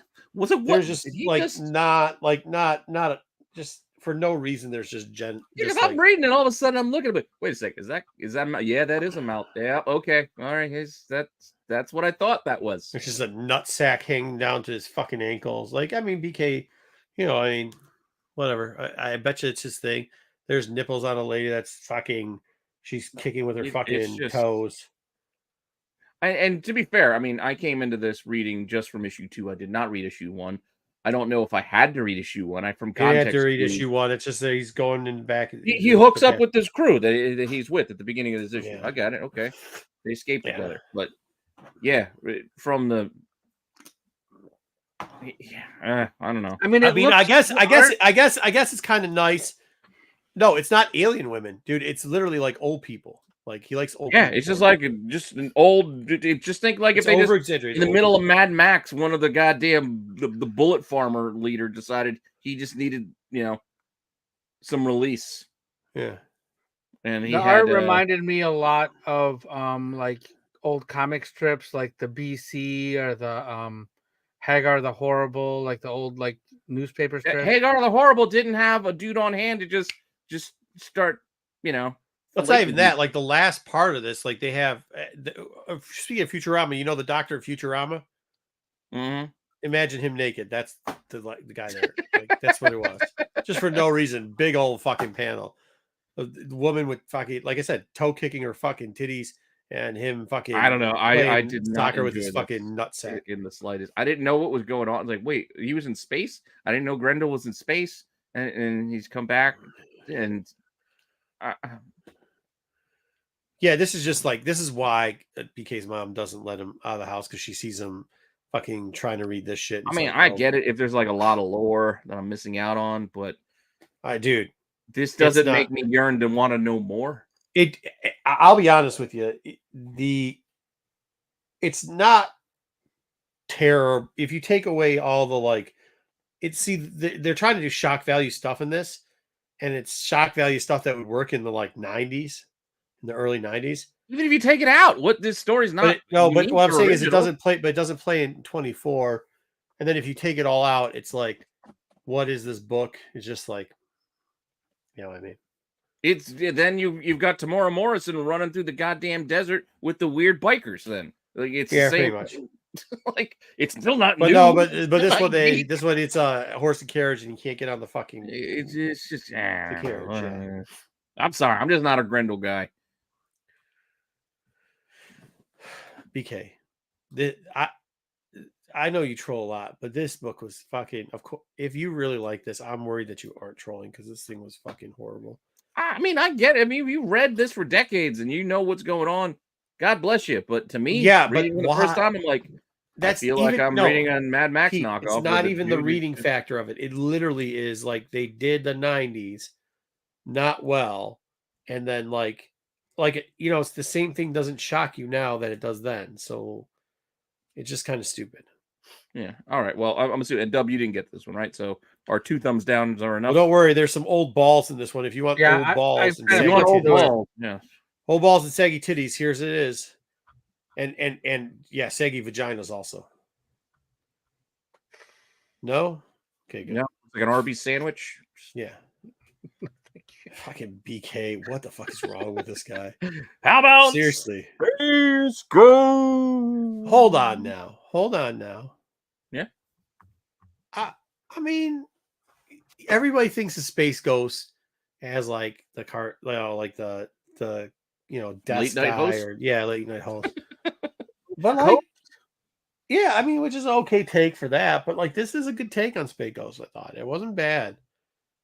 It's not a terrible take. It wasn't terrible. I will give you that. It wasn't terrible. I haven't been reading it, but it wasn't terrible. They try to breed it. What is it? Zordak or Zordak? Yep. The bad dude. Zorak. And they tried to take a rational approach. I mean, at the same time, not a lot happened in this issue per se. Well, I mean, kind of with the kidnapping, and he's gonna use the thing, but whatever. I'm giving this one a shaky. I'm going on a mission. You guys don't go anywhere. He goes on mission. They of course go somewhere. They go somewhere. Oh no, they got captured. I'm sorry, I spoiled it for everyone. But that's how Space Ghost works. I got like a crooked thumbs up because I think it's going to take a very unique. It wasn't terrible. Oh, it's going to take a very unique audience to like this book. No, you get the nostalgia. It's not breaking new ground, and I will also give it that crooked thumbs up because, like I said, it wasn't terrible. And I read this after Grendel, and it was a nice palate cleanse. But at the same time, I didn't feel like, oh man, this is so unique. This is so fresh. No, it's an okay book. It was a like I give it a crooked thumbs up as well. Oh, you got this one? Oh, okay. This is one that this is the one that I wish I haven't been buying it. I actually like the Michael Cho cover for this one. I don't know. Yeah, the Chos have been good. Oh, okay, cool. Yeah, Cosmic said. Yeah, the Chos have been. Yeah, I mean, they're probably gonna have a TPB of this too. If you're behind on it, probably just. Well, I think you could pick these books. I think you could pick I'm sure I'll be able two to up for a you buck, can get these you could probably get a couple of these at a discount at this point because it's Dynamite. Dynamite publishes like 20,000 different covers. You can go find one in a dollar bin somewhere at half price, half off a cover. Like you can find BK idiot. They're literally saying the same thing we're saying. All right, next up. Yeah, I didn't like Grendel. Worry about it, dude. You saw Grendel. Like if you saw Grendel. Anything BK says after that Grendel book just holds no weight. All right. Now, I made these as suggestions. I did not get to them. You should. But Marco took them as an assignment. So I don't know if Dub, you got to either of these extras, but I know Marco did. So we put them in because he read them. The Power Fantasy. I wanted to check it out. I still do. But you tell me what you I think there's like a store secret incentive or whatever this, so it's getting hyped because of that. But fuck this book. There was apart from I don't know about the secret book, but there was a 1 in 100 Tula Lote that was already doing. Holy shit, dude! This book 1 in 100. They gave it to y'all. I mean, this is a fucking this should not be. This isn't a comic book. They gave you a novel with a couple pictures in it. This shit was all over the place. They told you the whole story. Like. They got your whole background set up. They gave it to too much. I'm thumbs down on this. Full or crooked? Full thumbs down. Full thumbs down. I'm not scared by what you're saying. I'm still going to give this a try because I get it. I just have to prepare myself for. Well, make sure you don't do it while you shit because you won't have enough time to finish it. This will have to be more separate quiet time. Yeah. All right, fair enough. The other one was another option I was throwing out there for a new #1 this week that we could read. You took it as go read this. No, you said go read it, so I read it. Just you didn't read it all. It's Arkham Horror, which is apparently based off of this Lovecraftian. From what I gathered, doing my Wednesday watch list, there's like board games. Card games and shit that are tied to this. Like there's a whole like separate universe built on this property. Comic. I don't know if you read that book. You probably didn't because it does take a long time. I mean, like there's a lot in that book. But this book I actually enjoyed. I thought it was okay. Like, I mean, I knew what to expect, I guess. and I think it set the expectation. Like, if you don't like the genre, then don't fucking read this book. You know what I mean? Well, yeah, you have to like that Hellboy. So you have to like corner of the tentacles. horror universe kind of. No, well, it's kind of like what he's saying about the Hellboy type thing. That's kind of what. Well, because it's all Lovecraft, yeah, like it's Lovecraft type stuff. Like if you don't like that, like, okay, some shit's gonna be weird. There's gonna deal with some like extra. Tentacles. You're gonna get some hentai like mixed in. Space people, but like the whole, who's that guy? The guy that does all those, like the taste of water and all that stuff. Taste and of who water. did Hellboy? Gabriel del Toro. If you don't like the Gabriel del Toro type stuff, like, don't get this. So, I mean, but I'm giving it a thumbs up. I thought it was good. Oh, wait, Guillermo del Toro. Yeah, Guillermo. Yeah, him. Guillermo. Gerard or whatever. Yeah. Gerard Depardieu. It's a different person. Benicio del Toro. That guy too. They'll flip you for real. But this book. So the game that you're talking about is a card game that goes with this book. Something like it's a whole property. I didn't know all that. I just know that there's dead dudes that are still speaking. So this is not Batman related. No. Yeah, that's what I mean. The Arkham thing will throw you off, but that is beef. Oh yeah, it's Dark Horse. I see. Yeah, Dark Horse. So that's where the Asmodee comes from, because Dark Horse is well, part of the Embracer Group, and they split up into 3 companies and Fantasy Flight. Okay. Yeah, gotcha. Okay. All right. So what did you give this one, Marco? Thumbs up. I enjoyed the book. Or it was full, well full, written. full. Art was well done. I do want to check this out. I do have this in the pile, so I will get to it. But I'm telling you, like, if you don't like that type of shit, don't buy this book. You're gonna I get you, and I do like that type of shit. So I know what to expect. Like I'm on board for that. You got to go and know what you want. Yeah. Fair enough. Up next, DC. Gotham City Sirens is coming out with a weekly mini running through the month of August. I did read this one. I did too, Pete. Okay. 2 thumbs up. I love this book. I liked it. Like, I love this. I like minis too. I love this. This book is fucking good. This is the Punchline thing. Get on. I'm gonna go buy more Punchline first appearance after this, because I'm pretty sure they're gonna use this someplace in a movie or cartoon with her new with her 100%, angle here. bro. Yeah, no, that angle's great. I mean, they finally found an angle that makes sense for her. Like, the book was a smart read. It was good. I kind of want to see what's going on. Like, I kind of know what's going on, but I want to see what's going on. I like the whole VR situation they got going on. Like, yep, that was good too. Bro, I like it. 2 thumbs up. I'll admit, I am biased because apart from me having us all watch Kite Man, hell yeah, I've been going back and watching the Harley cartoon, which because it links, yeah. I'm thoroughly enjoying the Harley cartoon, so I'm all in on this kind of vibe and with these. This is good DC. So this is good. I'm on board DC. for this. It is. I am on board. This is like when they had the Dark Justice League when they first came out with that, and it was really good. Like that, like not the first time they came out. Sorry, but they did the Dark Justice League when what was it, New 52? And it was really good. It's kind of same thing here. This is like where you're finding something here that's just in the pocket of the DC universe that is like you want it. I'm glad. I guess I'm glad it's a mini, but I also really was like, shit, man, I'm gonna buy the next. I'm not disappointed with what I paid for this. So, and I thought it was just gonna be like a Joe Booby book here, but it was not. Yeah, no, this was a fun read. 2 thumbs up. Love this thing. Love it. It was good. Dub, did you get to this one? I did not. I wish I did. You should. Yeah, go check it out. This one actually was pretty good. So I will also recommend this book. Yeah. And it said Arkham on it, Damien. So Arkham makes me think of Arkham Asylum. I'm sorry. Yeah, he didn't say Batman. It's Arkham. Like, it's an obvious connection. That said, in the same vein as Gotham City Sirens, we got Marvel's answer to it. Oh no, Blood Hunters. Hold on, I was so taken back by the fucking ending of that book. I forgot what the hell did Harley have? Oh yeah, because she had the hyenas in there. That's right. Okay. Oh yeah, the hyenas, and she had to pick up the crap and then. But she didn't do the stupid thing. Yeah, but it was fun. It was fun, Harley. Yeah. No, it was good. I enjoyed the. Again, I'm getting the rest of the series. They've sold me on getting all 4. I'm going to see that storyline through over the next 4 weeks. Nice, because it's weekly, mind you. And there are incentives, which I missed when I did the Wednesday watch list. I missed the 1 in 25 and the 1 in 50. They're not selling for anything. Hold on. But they do have incentives. Blood Hunters. Blood Hunters, though, is what we're on now. Trash. Get rid of this trash. This is garbage. It wasn't that bad. Yes, it's bad. And it yes, wasn't that bad. It wasn't. And the Deadpool thing don't make any sense. Was Deadpool in this one or was it in the other book? No, he wasn't in this book. In the end.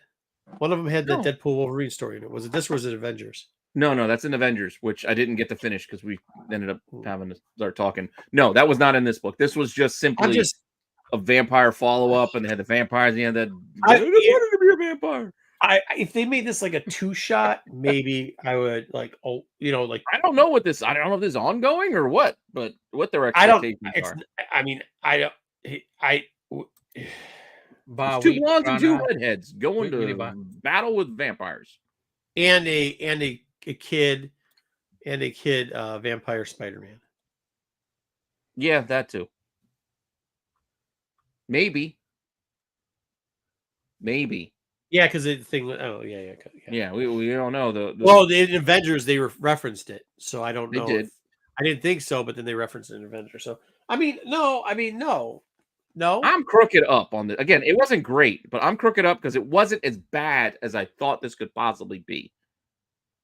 This could have been terrible, but I still read it and was like, all right, I get it. Well, I may not be in love with the idea of what they're doing, but they are following up on Blood Hunt. Okay. In the last part where you had all the baddies together, and there's that guy. Was the guy a plant? Wait, what? So in the end, there's all those baddies. Remember? All the head vampire baddies. Oh, yeah. Well, those were the same dudes from Blood Hunt. Right. I get that. That's what I'm saying. All the baddies. Yeah. My question is, I'm trying to say this general without spelling. Was the one guy that Windbreaker or Windtalker did talk to at the end, was he a plant? Was he a good guy? Plant? Oh, no. No, he was part of the crew. I think he was just trying to make a power move to be in charge, I think is what was going on there. No. I'm talking about the guy that said that the Blood Hunters are coming. Okay, thumbs down. I'm done. I don't know which one you're talking about. Oh, that's the dude who got away. Remember when they were not to spoil the story. They fought a bunch of vampires. Like, hey, we got one got away. They were showing him in the shadows. That's the dude who got away. Yeah, I get they got away, but I don't think he's not a plant. He's just the dude who got away. Just the dude who got away. Okay, that's why I didn't understand. Hey, they're coming. It was confusing because when they were reading his mind, we got a bunch of Marvel broads. They want to sell some covers to us. They're coming to hunt you guys. So we're gonna get more issues. Yeah, I'm probably crooked down. It depends on what they do in the next book. I'm crooked down for right now. Well, we can't make a call on that then. We're deadlocked.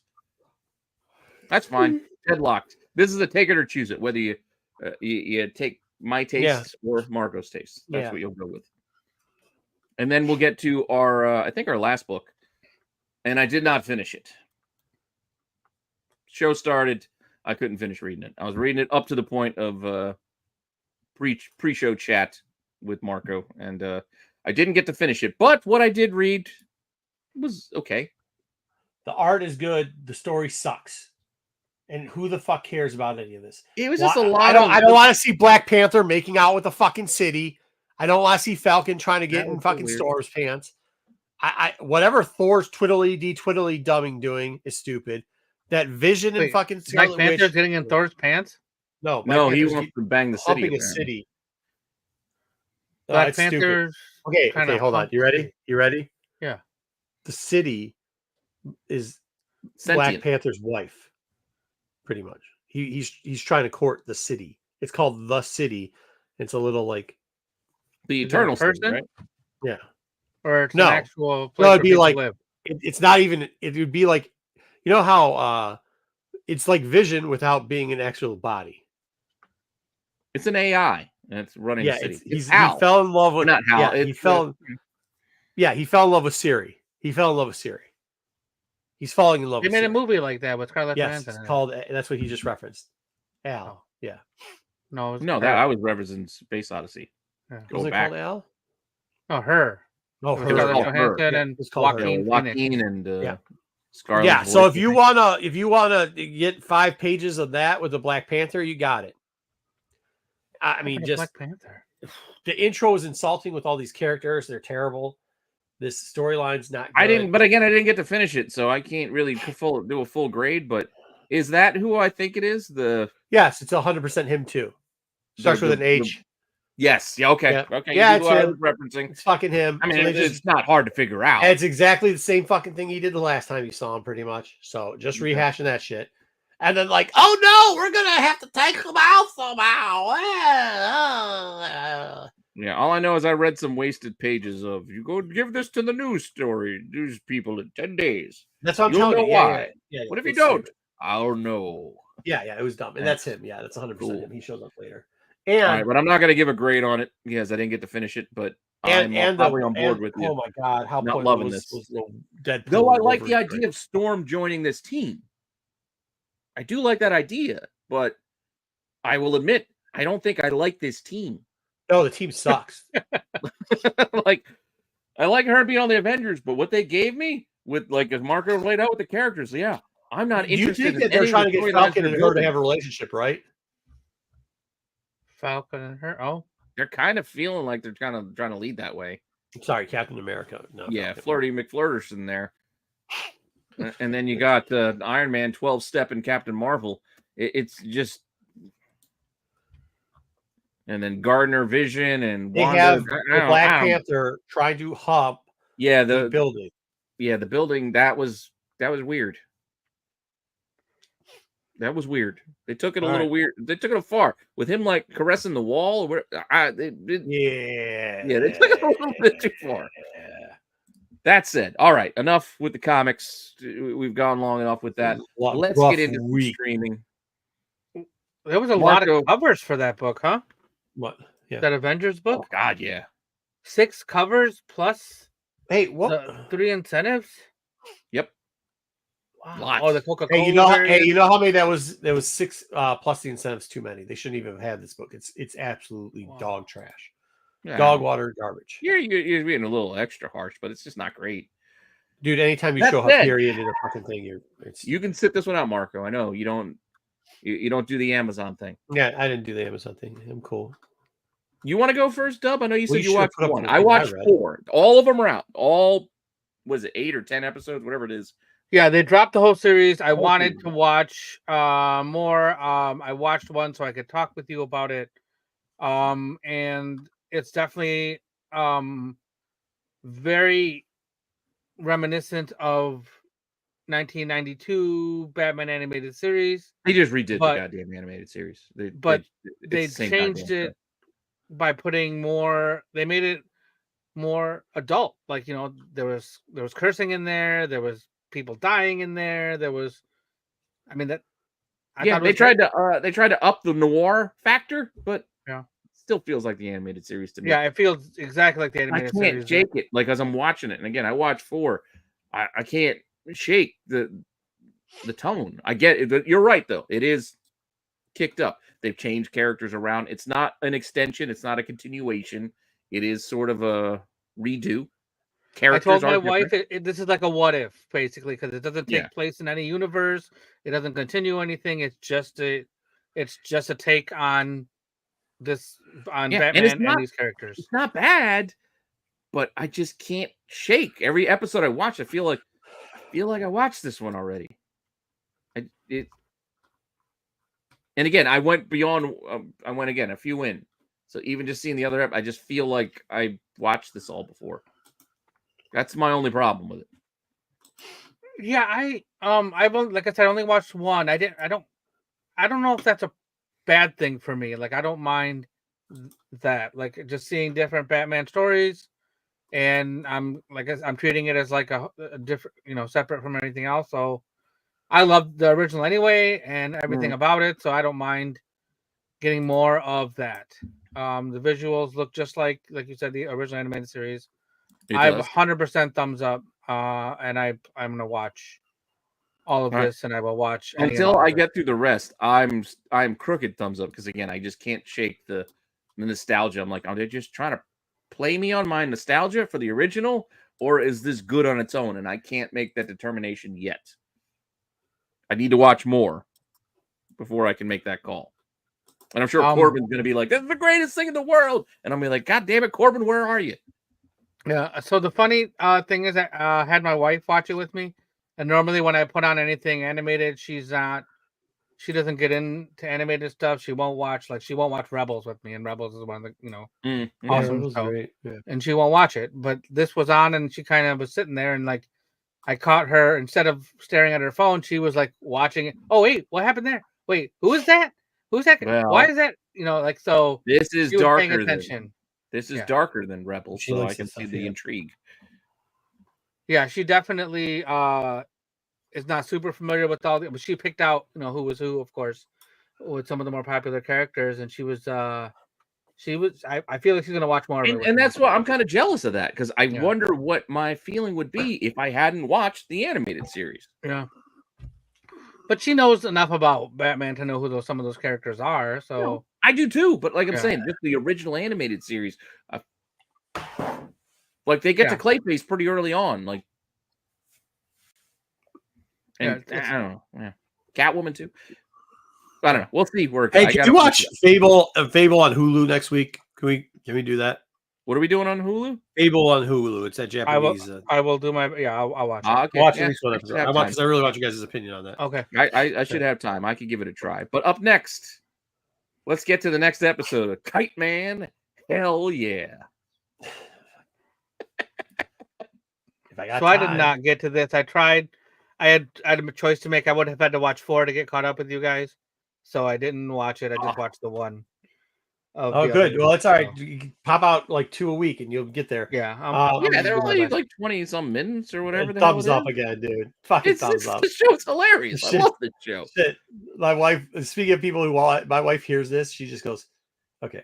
And she'll like go upstairs or something like that. She's like, the second Bane's voice comes in, and by the way, yeah. So Pete will get at this, but what Bane did in the beginning, she walked in right while Bane was,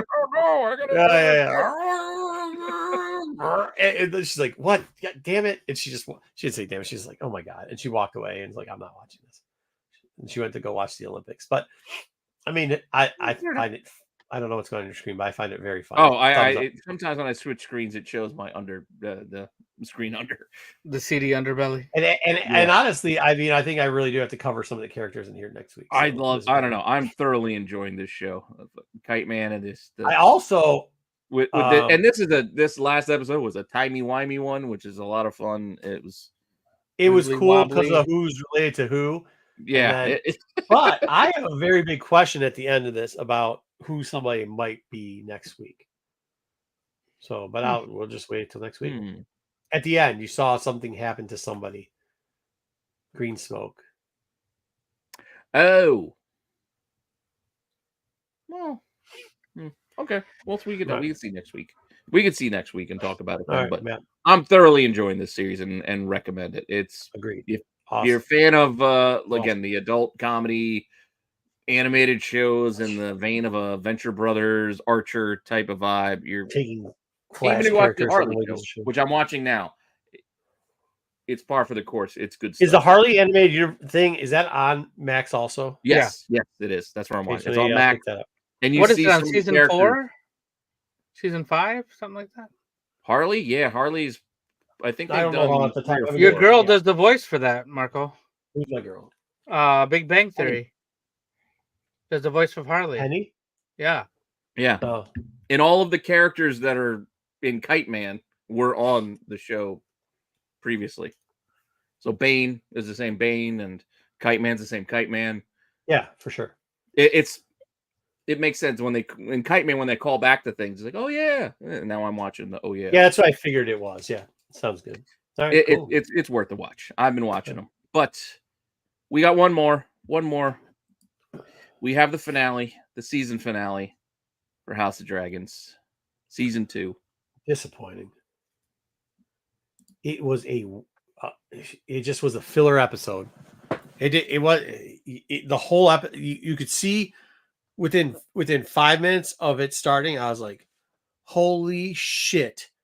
They are just going to waste our time with this fucking shit. And then they came out and said, we ran out of money. And I was like, yeah, no shit, you did. And that's why you did that. But they're getting the money. Well, they're going to get some money and then blow it again next season, and then they're going to blow it again so that they can do 2 more seasons out of it. No. They said 4. I think 4 is the final. Well, what season was this? This was 2, right? So This it's is 3 2. next. But Yes. Again, my assumption was I thought they were only doing 3. But now that they're doing 4, that does still time out to what needs to be done. I can see enough time to cover what they have to cover. That means like this season had a couple filler episodes, including the season finale, which I mean is just this is like there's I get you. I'm with you. That's why I thought they could get it done in 3 had they ended where I thought we were going to end. But all right, now we're stretching a bit. Yeah, we're stretching a little bit. But we're also probably not going to be getting 10 episodes or anything. It's probably going to be another 8, if not 6. Okay, I don't if it as long as we don't have to deal with this again. That's what I'm thinking. I don't think we're going to get 6 because there's 2 episodes in this season that were shit, and they could get rid of them. They stretched them out. No, yeah, I mean, there's no way. Yeah, see how BK is quiet now because there's no way after all the shit he was talking. You know what they did in this last episode? They took it easy. They took their foot off the gas, and it just ended. Yeah, it ended. Not. Sorry, Dub, but let's hear what Dub's got on this because Dub doesn't know what we know. I was hoping to get some action in this episode, but it was a lot of exposition, a lot of explaining, a lot of build-up, and I want to say there was roughly 15 minutes or so. I was like, wait, are they going to actually go do anything? This was like 75 minutes. Like this was there was a pause. Long episode. My wife paused it and then like, oh no, we're not. They're not going to do anything else. Like they're just going to finish like talking about whatever, and then so like there's no way they can start a battle or whatever because there's not going to be enough time. The funny part is, Pete, very easy fix. There's a land battle that goes on and a sea battle. Technically, there's 2 battles that go on that you don't need dragons for. That you don't actually need dragons. That still costs money. Extras, people, it still costs them money. You're right about the money thing because, like, we could have seen Aemond do what he did instead of just saying the aftermath of it. We could have seen, like, oh, he just went and did this, by the way, and these people are burning. Like, we could have seen what happened instead of just telling us what happened. Like, that would have been okay. Like, there's so many things that. And what happens in the storyline because of that? They could have, I figure, even if you did a short version of it, a little 3-minute, you could have done something there, right? Yeah. And even if I don't think it would cost maybe tone back one of the earlier dragons or something to make it pivotal to leave us. Like, hey, listen, here's the thing, because BK was always look what House of Dragon's doing, and Acolyte sucks, and Acolytes at the end led us to a point where they're still pining for a season 2. So I understand what they did. Mm-hmm. House of Dragon ran the fuck out of money. So they didn't even give us a cliffhanger. They just ran out of money. Like, we are not getting cliffhangers anymore, unfortunately. You're either running out of money, it seems, or you're trying to pine for another season. It's cliffhangers for people who don't know where this is going. Right. And so that being said, where this is going. I didn't like I said, I wanted to see action, but I didn't hate like the season overall. The whole story was good. Yeah, and I'm not not talking about the season. Yeah. You read the book, you get to the climax, you get the little ending of the book, and it's like setting it up for the next part of the story. And that's literally what I got. So yeah, but I think that's 2 different things you're grading here. Hold on now. I think there's 2 things we're grading because he just said not in love with this last episode. Which I think we should rate. To be fair, I think we should rate this last episode, and then we can rate the season. But he's still thumbs up because he's still on board for what his place. Yeah, it's not my favorite episode, but I still liked it. I am personally also just going to be rating it on this episode. So I'll give you I'm still on the thumbs up side. I'm definitely a crooked thumbs up because they just didn't move me forward to where I wanted to be. They just kind of treaded water. And I would have been thumbs down had I not found out we're getting 2 seasons because there's not enough time in 1 season to do all that we need to do. 2 seasons is plenty of time to do what we need to do. So that's why I'm fine with that. I think I hate to do it too because I'm going to use what we found out that they ran out of money as an excuse too. If they would have stopped it an episode early, I think the last episode would have got thumbs up and the entire season would have got thumbs up. I will give the season a thumbs up. The fact that they mismanaged their money, however. Well, they did that with Swamp Thing too. Yeah, but I don't see what you mean by they ran out of money. They didn't all of a sudden get to making this episode and be like, oh, we're all out of money. They knew what they were going to do, where they were going to spend their money. They didn't just run out of money I think you're crap to bed. Yeah, I think Marco. I think you're thinking of it in terms of we would have gotten further in the story had they had more money. That's what he said, though. I know, but I think he said specifically. I still think it was a conscious decision when they were doing this, which is why, like I said, going into the season, they said it was going to be 3. Now they're saying it's going to be 4. That they had discussions to say, but we need more to do this. I'm only talking about what they did with this. Give us more money. I'm only talking about what they did with this one episode. So what they did with this episode, they came out afterwards. That's what I'm saying. But at this point, it shouldn't judge us with what they did. But they did come out after this episode and they said, "Hey, man, we purposely kind of gave you a soft episode because we ran out. We figured we didn't have enough money to do what we wanted for the last episode." So they were knocking their own last episode. I don't know. You're focused too much on that article that I shared. Yeah. I didn't like the last episode that much. I like the series. I agree with you, but it's still. So I probably gonna give it crooked because the last episode was so poor. It was so poor the last episode. You going crooked down or crooked up? Crooked up. I've been giving double thumbs up the whole way, but I'm gonna give a crooked thumbs up because they even admitted that they kind of just gave. All right, without spoiling things, I'm going to ask you, Mark. I'm going to ask you this question. Yeah. Does it? It seems like they're changing little bits here, though, right? They are. You see what I'm saying with Sheep Stealer? Yeah. Right. They're not going to be able to do the same story if they go the way they're going. Okay, but this is where I get pissed at this because if they didn't do, Grey Ghost, they could do the thing with Grey Ghost. They can just. You can fudge it. Well, they also. I know. That's what I'm saying. You can fudge it. Well, I'll be honest with you. I'll be honest with you. Character. They also did some funny business with the hammer and Uslaw. So, it's not wrong. Not that funny. It is. I think they're gonna play a little differently. I think so too. Yeah, but I got what you're saying. I know where you're going. It's not gonna be a power trip. It's one for one. Maybe one for one. Yeah. It's not gonna be an exact replica. Again, I don't have a problem. No, but I don't have a problem with that. Actually, I do not have a problem with that. I don't care. I don't care if you change minor. Because ultimately it comes down to a minor thing. If I wanted to see just a straight adaptation, I'll just read the goddamn book again. So that's where I have a differing problem. That's where I have a differing problem with what they did with Jon Snow and the ending to Game of Thrones.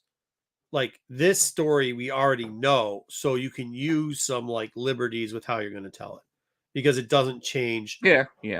Well, I don't think that's I think that's the direction that George was going. He just never got there. Well, he said that's not the way he was going. He says that now because people started complaining. Nobody liked it. 100% think well, I don't know.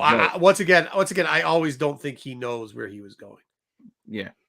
Well, as far as Snow goes, 100% that's who Jon. Well, I don't know because you had the baby in the boat, and okay. Here's the other thing: if you ever look, this is the one thing I'm going to tell you. If you ever look at the map, how are you going from the castle all the way to fucking Dorne with a baby? And then nobody knows you have it there, right? Because it said that he didn't have the baby. Where the fuck did the baby come from? And then he gets to Dorne. And then all of a sudden, the girl jumps out the window. She already knew he was married to Catelyn Stark. And then he's got a baby and a wet nurse and comes all the way back up to Winterfell. Think about that. So you're in the Reach, right? You're in the Fingers. You go from the Fingers. Dorne is at the southeast corner. That's where you're going to. But they were fighting in Dorne. Huh? They had the fight in the Riverlands.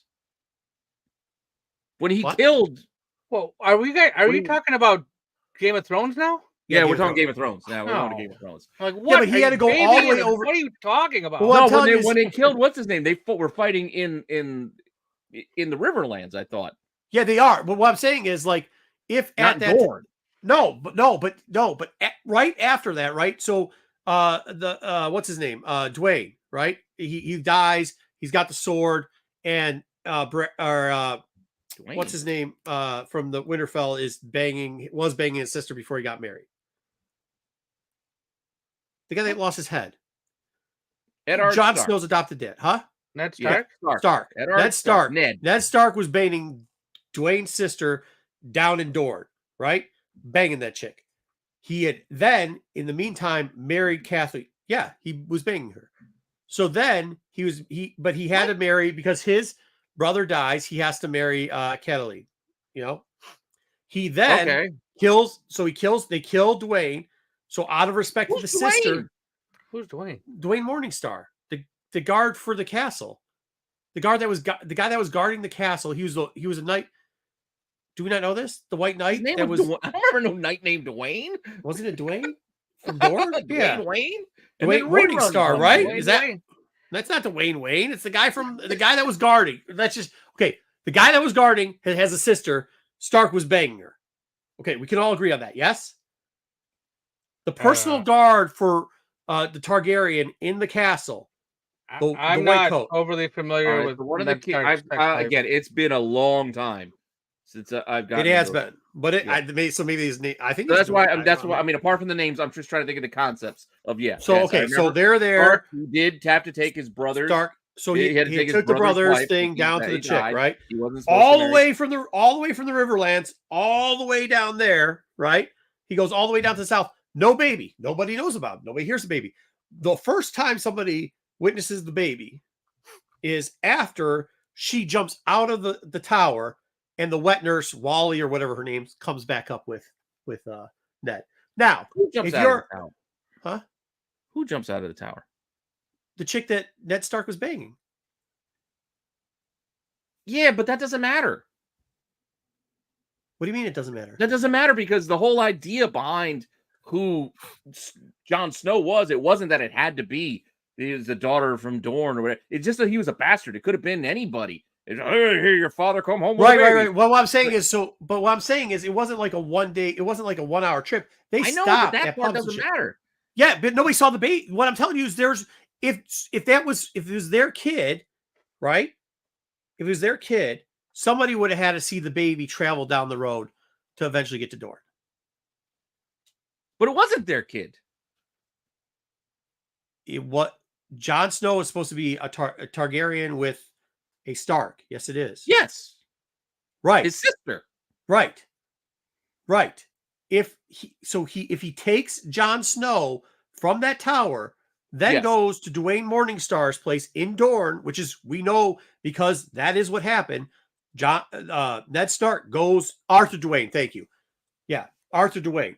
He goes down to talk to Arthur Dwayne's sister, who Ned Stark was banging before he got married.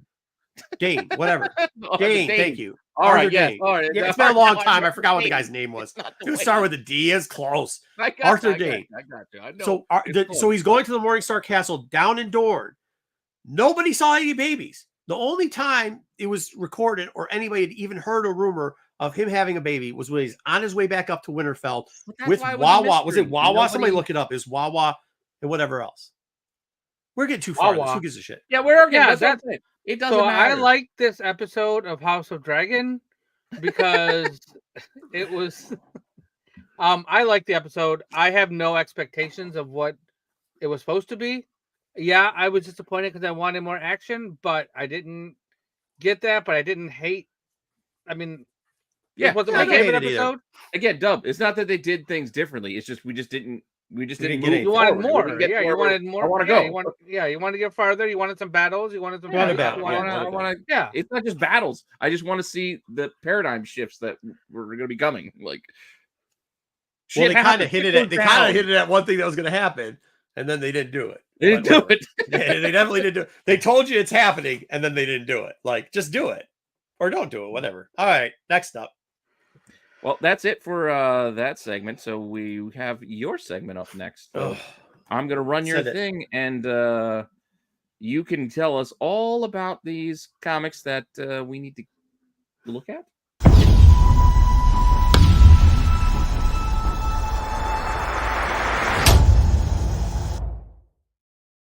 So as you know, the C list, under the radar, whatever you want to call it, we do a lot of. Oh, we got to go back to the beginning of this. Sorry. That's all right. A lot of whenever there's news. Nobody can see what you're doing in the background. Yeah. Whenever there's news, we try to find out some of the worst characters of all time. Serpent Society was something that was mentioned because of Sidewinder. We told you last week we were going to get into it. We're going to break it down. Luckily, there's not as many books as you think. Because there's a lot of first appearances that happen. In mainly 80% of the characters happen in 3 different books. They all kind of go together. They're kind of grouped. So now here's what I also have to say about Serpent Society. Wait, is that Globulus? I know. Do you like this? I found this picture. That was cool. It's not all of them, but we're going to use some of the older people, some of the newer people. We're going to get them all in there. But the Serpent Society and the Serpent Inc. and all the rest of them, they're all the same group. Just whenever you start hearing Serpent, it's all pretty much the same group. The Serpent Crown. Just different people. Yeah.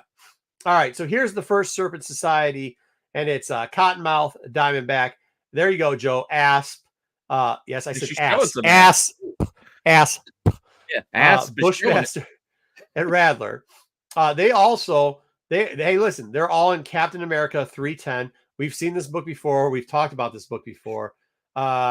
Raw's, this used to be cheaper. We probably shouldn't be talking about these books, but this Raw's going for $30 near mint. Up and down. $10 average. INCNS, including newsstands. So if you buy newsstand or whatever, even high grade newsstands are going for $10. Newsstand doesn't really make a difference in this book. Actually, it's lower than the going price for near mints for the direct edition. CGC 9/8.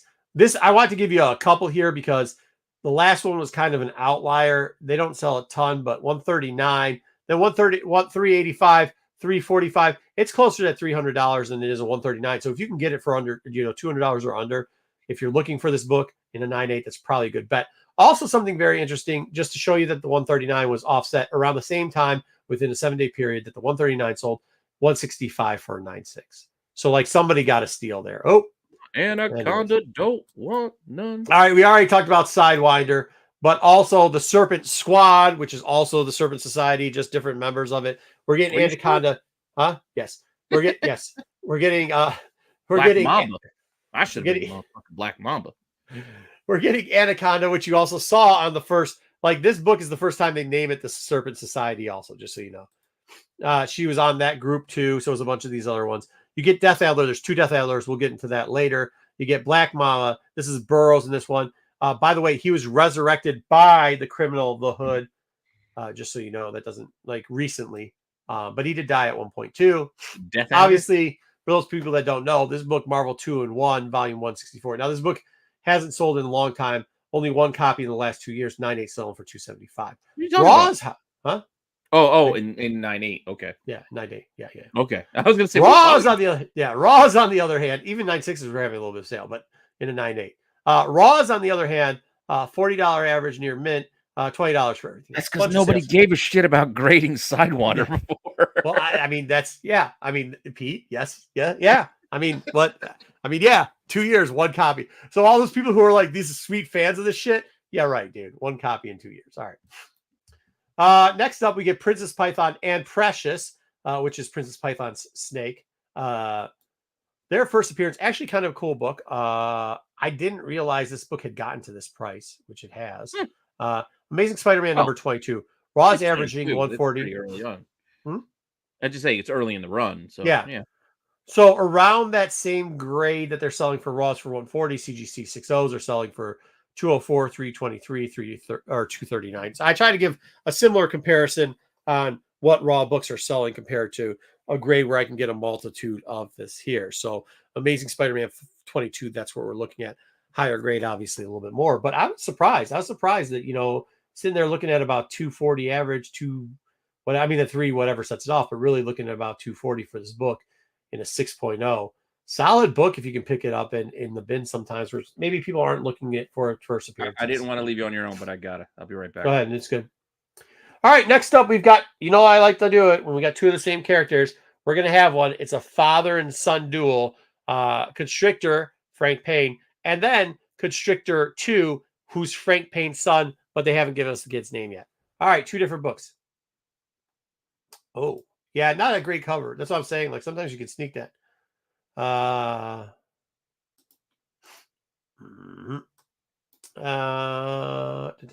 Here we go. For the first one, the Elder for Frank Payne as Constructor, we get him on the. Where's my guys that I need it? Crushed by the Constructor. Got the name, got the character. He's on the cover. It's a first appearance. Hey, Pete, or Dubs, welcome back. Why do we know that this is the Constructor's first appearance? Because does it say crushed by the Constrictor on the cover? And yes, is that the Constrictor right there that's got the Hulk? Yes, that is tied him. up. Oh, First well, appearance. then he's on the cover and his name is on the cover. And he's in the book. All right. CGC 9.8, $4.25. Raws, $10 average, $30 near mint, maybe. Literally, the guy said this is near mint, maybe. So, I mean, I don't, and I looked at it, all this cover in the back, and I don't know if it was near mint or not. Very interesting book if you can find it super high grade. Not a lot of people grading this book. But who's this? Constrictor. Oh, Constrictor. Frank. Yeah. Hard to find Secret Wars figure, by the way. I think he was only overseas. There you go. Well, he has a son that isn't named yet, but his first appearance, because everybody likes wait, 9/8 are free? This Iron Man run. 9.8. Nobody's graded this book yet. So there's none on the census, there's none anywhere. So it's we have no price for that. Raws are averaging. But hey, listen, if you're looking for Doom in that pile and you're desperate and you can't see the Iron Man Doom thing and you see this book, for $1. You're searching for your first, your infamous Iron Man ones. Yeah, settle for number 5. Yeah, just go out there and see if the 5's there. It's in good shape. Just grab it because you never know what Constrictor might show up. The current Constrictor is the son on the team. So, and then the current Death Adler. Speaking of son on the team, is Teddy Scott, who actually isn't related to the first Death Adler, who just got revived, but he's still a Death Adler. His first appearance. Just Adder. Adder, whatever. I don't know. I'm not a snake enthusiast. I had a one-time hunt for comics, and somebody had all these snakes. Don't be snake enthusiast. Just read what you put. Not trying to read either. Civil Wars file number 1. CGC 9.8, $25. What? Trying to be like BK? No, I'm just doing this all off memory. CGC 9.8, $25. Raw letters in there so you can read it properly. Raws, $3 on average. I was actually surprised that somebody would actually grade this book. Civil Wars file number 1. Civil War. Well, it's a number 1. People will grade a number 1 no matter what. I mean, it wasn't the only one, too. There's multiple 9.8s and a bunch of 9.6s. People just throw it in a pile. Yeah. Number 1. $25 last sale for this book for 9.8. I don't know. Cool cover, I guess, if you wanted a 9.8. Go out there and look at it. All right. Ooh, then there's also Serpent Solutions, which Super Solutions is like the corporate version of the Serpent Society. So like the X Factor version? Yeah, but not really. It's still Serpent Society.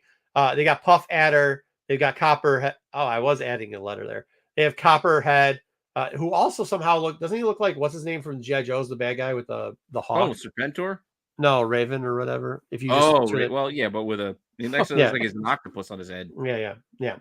Black Racer, and then Fier de Lance. Isn't that from DC? Who's that? Black Racer, isn't that? Yeah, it is, but this is the different Black Racer. I didn't know Black Racer was a snake either, but I guess it is. Fier de Lance. I also didn't know Fer de Lance was a snake. Apparently it is. Sweet book here, because whenever we can talk about the great superhero from the state of Michigan named Demolition Man, we do. We just do. Here we go. Not U.S. Agent. No. Captain America 337. Well, you've also got Cap as Nomad back there. Yeah. CGC 9.8, $150 average. Raws, $5 average. So nice little book to pick up for a reason if you got it. It comes, look, multiple shots. Yeah, multiple shots. And it's a homage. Yes, it's a homage. All right, finally, everybody's favorite, Viper.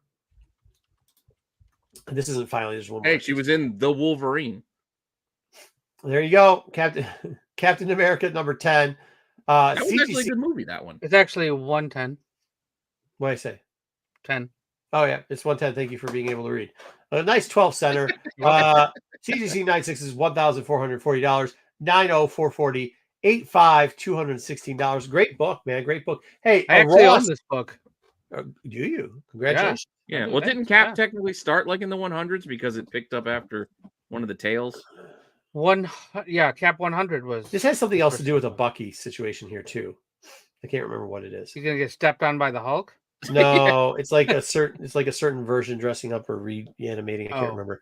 Great book, thank you, Doc. He probably knows what. I can't remember what this book is about. But Raws 260, Cap America 110, Marvel Comic 1969, Steranko. I love this listing.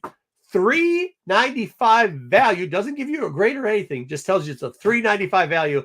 Only starting off at $149.95 bids and sent to auction. And the thing, well, you can equate the value to a grade. Maybe. They're telling you that's the value. It's based on something. It's based on something. Maybe they flip through their Overstreet and they're like, yeah, fuck it. This is very fine. It's $3.95. So this is her first appearance as Viper first was Madam Hydra. This is her first appearance here. $65 VG to VG plus on average. I will tell you, as we've talked about before, this book, it depends on eye appeal. A lot of eye appeal. Depends on how much you're going to get this book for and where it's going to grade out. All right. So next up, Marco, that book really quick was Rick Jones. Yeah. Becomes Bucky. He wears the Bucky outfit, and Cap didn't want him to.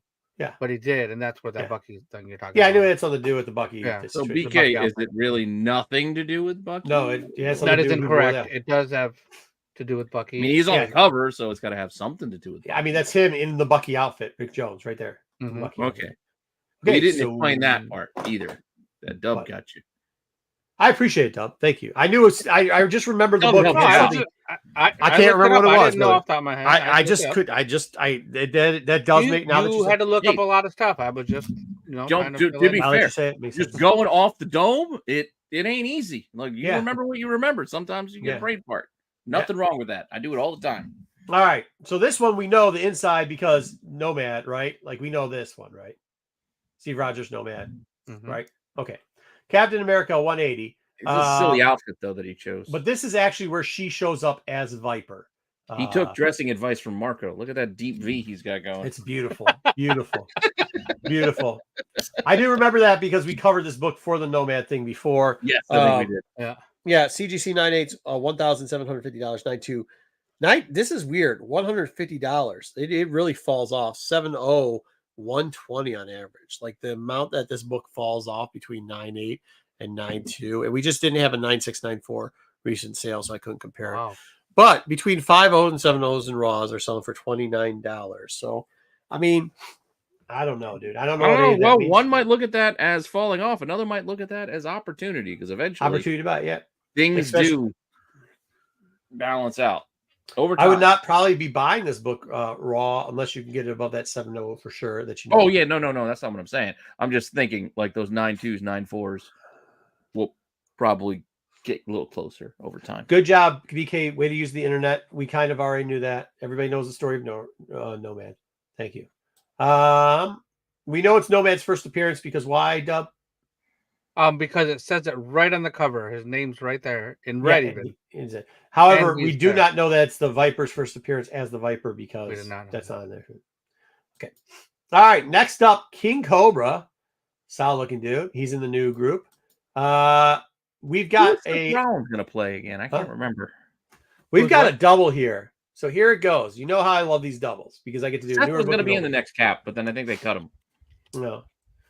King Cobra, as King Cobra, obviously is newer. He does have a Silver Age appearance.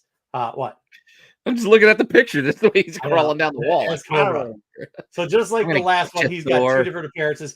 I don't know, man. Just changing your name to King Cobra doesn't sound like that great of a book, but we'll cover it anyways. What's better than the human Cobra? Captain America 367 is when he finally gets renamed from Cobra to King Cobra. CGC 90, 16 or 90. Well, this is a badass cover. It is a cool cover. Raw's averaging $4. But his first on Skull's head. It is a cool cover. It's really a cool cover. Yeah. Cap's greatest foe, the Red Skull. What does it say on the cover here? I remember Acts of Vengeance was some cool stuff back in the day. But I mean, that's something people will push later down the road. You know how it goes. But let's talk about the real book, Journey into Mystery, 9.8. Now, this is a very, very cover appeal-ish book, depending on the prices you get to sell. So let's cover it real quickly. CGC, 9.2, $1,660. 4 years ago, this book was only selling for $1,275 as a high. So we got kind of a new high in the 9.2 recently on this book, which is pretty good. If you guys haven't noticed, I'm using different colors, green, blue. I do notice the colors. I don't know what that means. We've done this the last couple times. We use red when it's down, but 7.7. I mean, it's 7.5. That's not supposed to be 7.7. That's supposed to be 7.5. $350. Now listen, the average, the last sale before that was 146, but the average, pretty much if you take the last like 4 sales, is about 250. So it's not like this book blew up kind of like the other book where it's green, but it's cool. It's like it's making its way to the green color. It's on its way up in the 7.5. Still a good grade to have it in. And then a 4.0, $77. You know, this kind of, there was a 130 average. The 77, the reason why it's not red is because the 77 was the outlier. There was books that sold right before it, 2 of them in a row, that were averaging in the 130. What's an average eye? An average, eye appeal. So like this 4.0 looked like shit. I looked like poppycock. It looked like poppycock. They did. Where the 130 average, a lot of those books that were 130, 140, 150. There you go, Ed. And even the 120 and even the 120 had a lot of good eye appeal to it. The cover was good. Maybe the insides weren't the best, or there was a lot of ticks on the side, but like actually seeing the main part of Thor and Cobra was good. The thing was there. Maybe they had stamp on it, Terran page, a decent amount of like cross coloring, breaking, but it wasn't like the 4.0 looked like somebody wiped their ass with it. Raw's averaging in high grade is actually pretty phenomenal. I'm pissed I didn't get some of these books because $293, and it looked like it was better than a 7.5 to be honest with you. But the rest of them in the VG-ish grade, $45. Not a bad $293 for a Hugh Grant is pretty good. Yeah. VG. Yeah. Just remember when you're going for those 45s, eye appeal makes a difference in this book, especially in these grades over here. So there you go. I mean, look at it. 130, same grade. Same grade. Most of them are edge range 130. You get one that looks like poppycock and you get $77. All right. You did it. You don't have to keep doing it. No, I did it twice. You met Ed's criteria. Right. You worked it in. That is it. So next up, we can get into the grading of the books, as we say. And we are going to, are we starting off? Yes, we're going to start off with Tommy's. I've added some new things in here too for us because we have a interesting situation where me and Pete are going head to head on a book. Yeah, we'll go head to head. Here, let me run the thing so we can start the segment.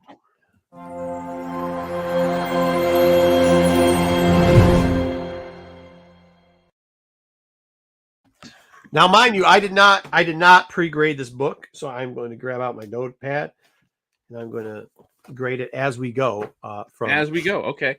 If you need me to zoom in, I can zoom in for you. Please. On anything that we need. I should probably get my readers. Any of the books.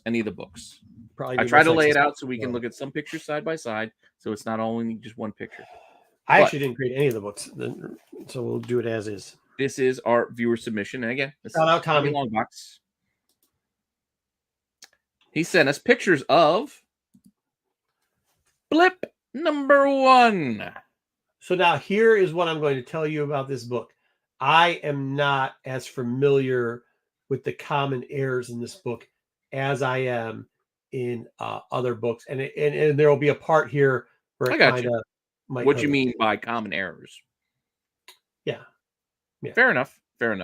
I mean, I do see some defects already. I don't know if we want to look at them here or we want to look at them zoomed in on some of the other pictures. Zoom in here.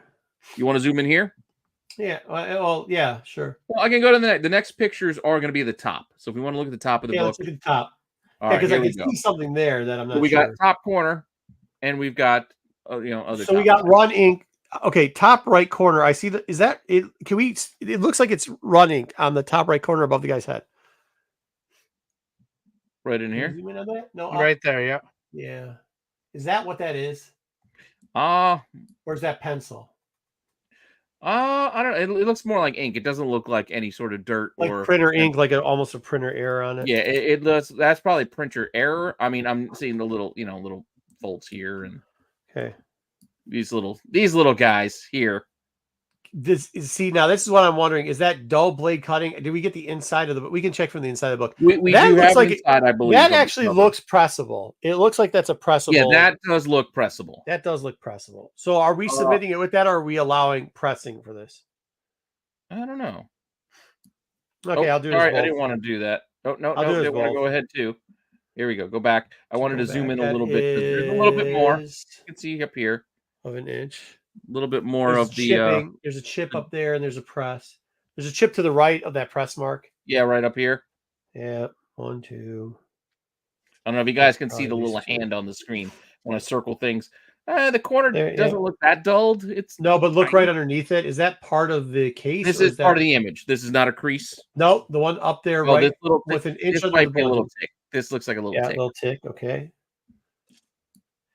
Outside of that, we got a couple of others, little ones here, little guys here, 2, little guys there. 3. So that's 1.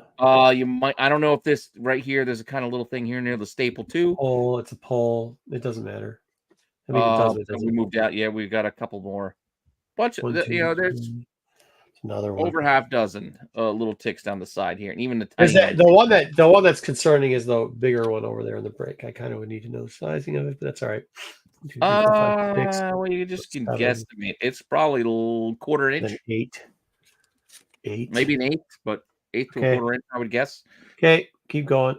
All right, let me go to the next page. Is that? Hold on. Could you go back? Yep. Could you? Where do you want me to zoom? Zoom in, right? That's what that's supposed to look like on the screen. Underneath the LAB, go down.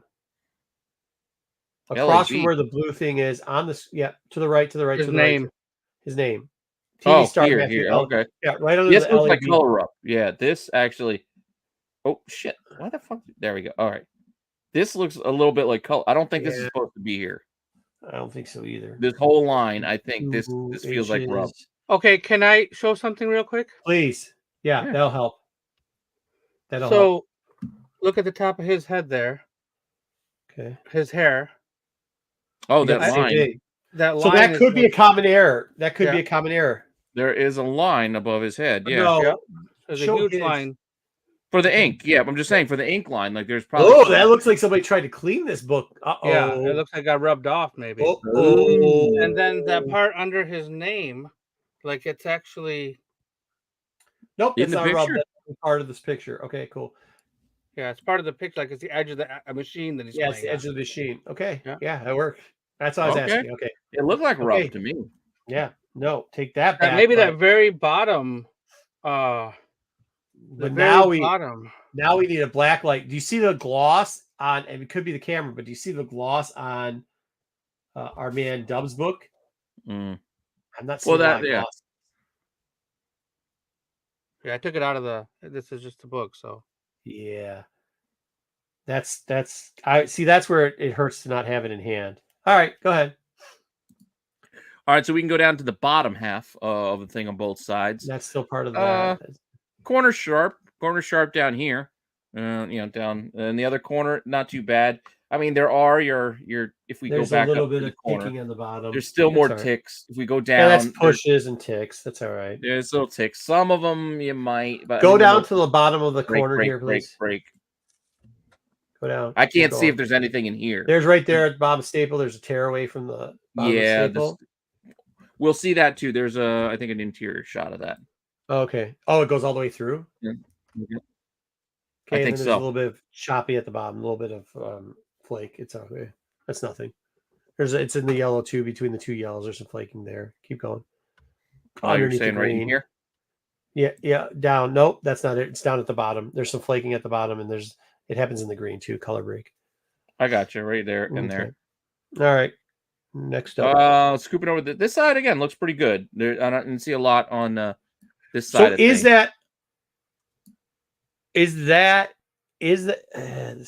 the problem. That seems like it's a no printer error for the black line on top of the head. The issue that I have with it is it looks like somebody tried to clean this book. Oh, you can see a little bit of gloss on it. You can see the picture. Yeah, you can see a the little gloss gloss on here. it. Yeah, you can see the gloss here. Okay. Picture. All right, flick it next. This is giving us an angled shot. Shows you a little. Oh, you can see a little bit of the corner here. There's a little blunting. That's little okay. fraying and whatnot there, and blunting. That's all right. You see some of the ticks a little clearer as they go all the way around, like this guy. Not all of them go all the way around, but some of them go all the way around. All right, we're book plays pretty flat. We get another shot of the book from the top half here. That top corner looks a lot better than I thought it was going to look. Yeah, top corner's not bad, and even the again the top here with the dull blade, like you said. Oh, I don't know if that is dull blade or somebody just pressed it or somebody. It's just a bend. You probably can still flatten it out. It's got a little bit of wave. It does look like the gloss is still there. You saw it on that indentation. Yeah, you probably can still press most of this out to at least make it look flat. If there's any chips, they'll show then once it's flat. They'll show. So look at the difference here with my copy, like how close it's cut. We'd have to the blip. Yeah. Well, we can move that up. You got it? I'll move it up. Hold on. I got you on full screen, so I got to do this. Yeah, just click there you go. See, like, look how close the cut is to the blip. Oh, yeah. That's fine. Well, that's also the alignment, too. That could be off. Depending on that's a lot of dubs. That's a lot of dubs. Yeah, Tommy's is not. You got a lot more above the blip. If you go back, he's got a little bit more above the blip. But what's your bottom look like? He might be a little closer to the. See, look, you're got a lot more space between the letters than on his. Because it's just I think it's the positioning of the cut. The D on his is right at the bottom. Like his is clipped right at the bottom of that D. You got a little bit more green under yours. So I think it's just that's what's for, Doctor. I think and this is so far this book is looking very gradable. I don't know what the receipts are on this book. Yeah, but we can go pull up the numbers if we want to pull up the numbers. Both are looking gradable. But here's a little bit more shots of the spine. Again, you can see there's multiple ticks. Yeah. We already saw that. Yeah, we killed it. We got the up close to that. We're good. Yeah, we got those. What other shot? He gave us. I want to see if that spine thing goes through. He gave us this is, I think, a hole. This little circle here. That's what I want to see. If that's a hole. I'm pretty sure it is. We'll get to it a little further on. Okay. But I think it's a hole. Here's the back of it, which, all intents and purposes, pretty clean. Couple of ticks that you can see, kind of near. Yeah, it's not going to anything that's. What the range we're already in, it's it's not going to kill it after where it's been. Again, he focused in. He gave us a shot of the top half. So again, we got a better look. If we want to zoom in on the. What's between coming and soon? Can you check that out? A little smudge. I would say there's a little smudge right up in here. A little something. That's ink. That's fine. Go. That's ink. I don't care. That's printer error. All right. On the bottom half here, we got a little. There's a little printer error, also grit, a little dirt around like some of the bits in here. You can see, and again, little ticks that kind of go all the way around. But nothing terrible. You can see again the corner. It's a little blunted. I guess. Yeah, I mean you can touch that a little bit, but I don't know with the hole on the front end if you're really going to want to touch it. So let's see how. Here's a couple of shots too to give you some good shots. Yeah, that's got to be pressed too. I mean, it needs a press. Yeah, and again, you can see the corner here. Like I said, that bottom corner. You can see. Mind you, the pressing is going to be medial in this. You understand? Yeah. Like if you think there's going to cause any damage by getting this pressed, don't press it because it's very medial. I don't know what. I don't think it'll get damaged by pressing this. I'm just seeing the hole. Here you go. Well, here we go. Here's our. We haven't seen inside staples. Oh, that's tight. We do got inside staples. I didn't get to them the center piece here. But you see the hole right there. That's easy. Yeah, it's a little tiny hole right down there. Yeah, that's all right. Who cares? I mean, you care, but who cares? It's a hole. I mean, it's a hole, but it's tiny. But you can see there's no real significant like chips or anything missing on the bottom half. The top is still. You can see a little bit of the. Again, I think it's dull blade that caused that at the top. Yeah, a little bit of rub up there too. I mean, there's some rubbing. A little rough. The pages are. I don't know. I don't have my owl card on me. Those pages look good. Those pages look white. They look white. And then again, you can see there. That's not bad. And then here we go. I think I got middle staples. No, this page doesn't look as white. This looks. From pulled back on the white background, it doesn't look as white, but it still doesn't look bad. And again, the staples look pretty good. Yeah, you got what's in the corner there? Just a hole through. Bottom corner. Yeah, there's some holes. That's part of the production. Can you take a peek at that lower staple for me? Yeah, lower staple attachment. Yeah, they're good. Those are solid. Yeah, no, the staples no look bleeding. good. No bleeding. Are you kidding me with this book? All right, cool. This book, that might be shadows where it makes it look darker there now that you got closer. This looks like it's white pages. All right. Mine also has holes. In the centerfold in the same spots. Yeah, it's just printing. Yeah, that's a printing situation. So, if I may, let me take two things out here. I'll pull this one up. Small number of minor handling storage defects are allowed, such as spine stress. We didn't have any spine stress.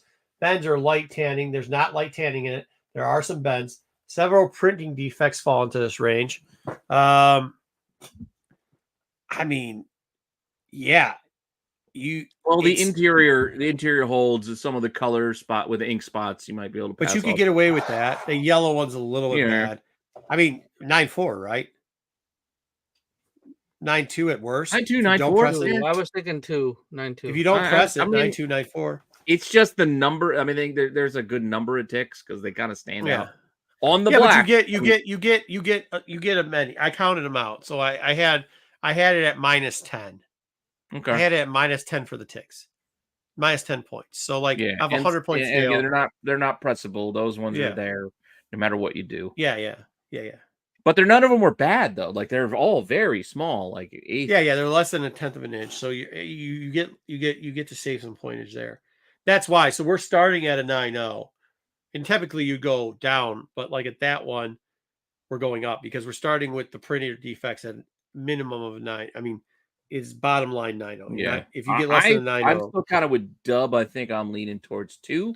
But maybe I said if he presses it, he presses out those things. If he presses out, that's what I'm gonna say. With the press, you press out a couple of like the top, you flatten out the top a little bit, get rid of some of general wear. Yeah. I'm at like 10 points, but you get to wipe away a couple of points because there's you get multiples for the printer defects. Even with that hole? Yeah. The holes, it won't take off too much. I don't think. It's so small. Yeah. I mean, you're looking at, I have the other thing as an 8 here. So I have 11.4. When you wash them out, it pretty much washes out to an 8. So it's an 9.2 non-press. So if you press and you can take care of those small things, Tommy, you got 9.2, 9.4. That's where you're at. Bad day, you get a crackhead covering it. 9.0. I mean, you never know. CGC. Yeah, well, don't say that. 8.5. Yeah, you get 8.5. But realistically, that's a solid 9.2, 9, solid 9.2, 9.2, 9.4 all day. I'd agree. That's what I'd say. All right. Not too bad. All right. Not too bad. Yep. All right. Let's that is not why I highlighted that part, by the way. But all right, let's get back into the next book. Now we're going over to your books. So let's take a look at what you have for us. Starting off with a little Justice League of America. So the reason why I'm showing you this book is because this is something like, these are those books where if they're in super good condition, they get you super decent money. But if they're not, they don't. And this copy is in unbelievable condition. Yeah. What you're saying is it could be random issue, but random issue in a decent grade, decent premium. So let's take a closer look at this book. Well, you gave me 2 full shots. So I don't know if you wanted to zoom in on the first shot or the second. I don't know what you. I don't care. Go ahead. What's the second shot? Well, the second shot is, again, you just gave me another shot that basically was full cover, and then you zoom in on the spine. So if you want to get into the spine, we can go to the next image. Yeah, I could see right here. You got a couple color break on the left side. You want to go to the spine? All right, here. Let me go into the spine. You gave me spine shots, so we can go right in here. There we go. Mm-hmm. They're not right bad. There. I mean, that's less than the blimp. I mean, this is. Yeah, these don't break as much. This actually could still qualify you for. That one's kind of concerning. That one right there. This one right here is the only one. With this, you could technically still get a 9.8 if this is the only thing wrong with the book. There's a little tiny one here. You look over Superman. Superman. There's a little something going on here. Yeah. Could be a dent. And then we have the other picture. We can go further down the bottom. It's still kind of similar. A little rub on his thigh here. A little rub on his thigh. Yeah. And there's a little color break on his. Tiny. There's a little color break on his cape too. Oh yeah, right here. Yeah. Yep. And again, all these these are tiny, Wow, this tiny, is so close. tiny little nibbit. This looks like this is what a staple is. This is an on-site grade. Like this is a book you want to grade on-site because you're hoping for the on-site. And then you're wondering, like, what's this in his hair? It's like it could be a tiny tick in his hair. Yeah. Not sure. Yeah. But could be easily overlooked. You get that on-site grader, maybe. That's what I'm telling you. This is an on-site special because you're going for high grade in this. All right, we'll go to the corner. Here we go with the corner. All right. Pretty sharp for the most part. A little bit, a little bit of lost coloring, a little chip on the front. A little chipping up in here. That's what I'm saying. Like this is so minor. Ultimately, look how zoomed in we are. We're zoomed all the way in on this. Yeah. And like to have this type of book like this in this type of shape, and then you just the person's going to be odd. Little inky bits here, like a little inky rub here. Minor, tiny. That could be printing. Yeah, that's what I mean. It's most likely printing. Just like you can see the red bleeding through into the black on the stars here. We're also overshooting the size. Yeah, we're so focused. Look at how far we are on the. We just have the Comics Code Authority. I mean, you can see the dots. You can see the dots. Yeah, we got the Bende dots like in full view. Yeah. All right. Next up, let's get to the corners. So your bottom corner here on the spine side looks a little blunted. Yeah, that's tough. That corner and the other corner is going to get a little. That corner's probably rounding here too. That probably is going to get us our biggest hit. But it's this one because it's hard to tell. I got to see. We'll have to look at the back. I think we look at the back. You see that's clean through. Yeah, I actually looked at it. It's clean through. It doesn't take. That's the biggest thing. That's the biggest thing on this book. Yeah. And then we can open it up. We can see inside a little bit here. It looks like you pointed out a little chip here. Yeah, no, that's what I was showing you. That it's the chip. No, so that's the part that gets the bluntiness on the corner. It's not actually all the way through. It's actually the chip that makes that corner look worse. The actual corner is pretty good. But when you look at the corner, that looks like a binary tear. So it looks like it was a printer pull, which would explain the chip also. So we'll see. We'll see. But look at the whiteness of the page. It's really good. Really good. Yeah, pages aren't bad. Here you can look inside. Here, look at the staples. The staples are tight as shit. Tight staples. Aquaman. Not rusting through. There's no staining or anything like that there. Mm-hmm. What about that right above the I'm in America? Is that? Yep, that's a print. That's the same type of thing. That's a printer thing. Oh. Those are common in like these type of books. This just looks like a little defect in the paper. Yeah, it'll be in the paper, so it'll be across all of them because it'll be a defect in the paper. All right, next up, great logo. By the way. And then we got the full great logo. The full back image, and then I got some zoom ins if you want to see some. Yeah, zoom in the right corner because we can check out the hinge corner on that. Just go ahead. Go through the stuff that's done. Well, I don't know if you have it zoomed in. That's why. Okay. This is what you zoomed in on in your pictures. Okay, this is what yeah. So that corner actually is pretty decent. But you see that that is interesting. The little dirt rub there. That's interesting. I'm gonna have to look and see if that's ink that rubbed off. No, just up in here. That's okay. No, down at the bottom. That's good. You're gonna get marked down for that anyways. Oh, you're talking about this right here. Yeah, that might be something we can look at. It's a little dirt. Yeah. Oh shit. It's porn. Okay. No, it pulled out to. No, you can see. It but shows you all over the deck. Yeah. Once again, we're going really hot. We're going really hard in to try to find. We're zoomed in as much as I can here, and then. And you got to remember, this is 12 center Silver Age. They're going to be very convenient. So that's what I was looking at. See that dirt mark? It looks like it does not break color in the inside. That if you look at the page to the right, that's exactly where it was. It looks like it's a press. It looks like it's a crease. We could take care of a crease. We can. So the dirt kind of might have settled in. Yeah. So you do a nice little press here a couple times. You let it sit for a while. You press that right out. So, but the pages are pretty, like you said, the pages are pretty white. I mean, you look at that. Yeah. So the inside cover. I mean, this is one of the books. This is probably. Is that it? Is that all we got? That's all you got. That's it. That's the end of that book. I would tell you if this is you submit it. You're gambling here. Let me pull up the thing here. You're gambling. You're saying 9-4, no doubt. 9-4, even if you're submitting, right? As is. This is where it gets kind of tricky. They group ticks together, usually in amounts of, depending if it's less than 1/10 of an inch, in groups of 3 to 5. it's only considered one minor defect. Okay, because it's spine ticks. We had about 4 minor defects on that book. It would be a very. This is where this book, I've had it for a while, and I was waiting for On-Site to come back, because On-Site, we counted them out, guys. You saw how many there was. Besides, even with that little pressing in the back, it's like 5, right? So we're right here, 4 to 5 minor defects. It could hit 9.6. Well, let me show you something. If you were to manage that, I mean, it's 9.4, but you would be the highest graded book if you hit the 9.6, because the highest graded copy is a 9.4 right now, it looks like. Yeah. So if you could get that 9.6. I mean, and look at the drop off though. Even if it's 9.2, which it shouldn't be a 9.2, but 9.2 is what, 850. But yeah, I mean, am I out of my mind with this? It's there. It's 9.4, right? Let's go back and look at the definition of 9.4. You got it. Go ahead. Do you want to switch it back? All right, I'll switch it back. Yeah.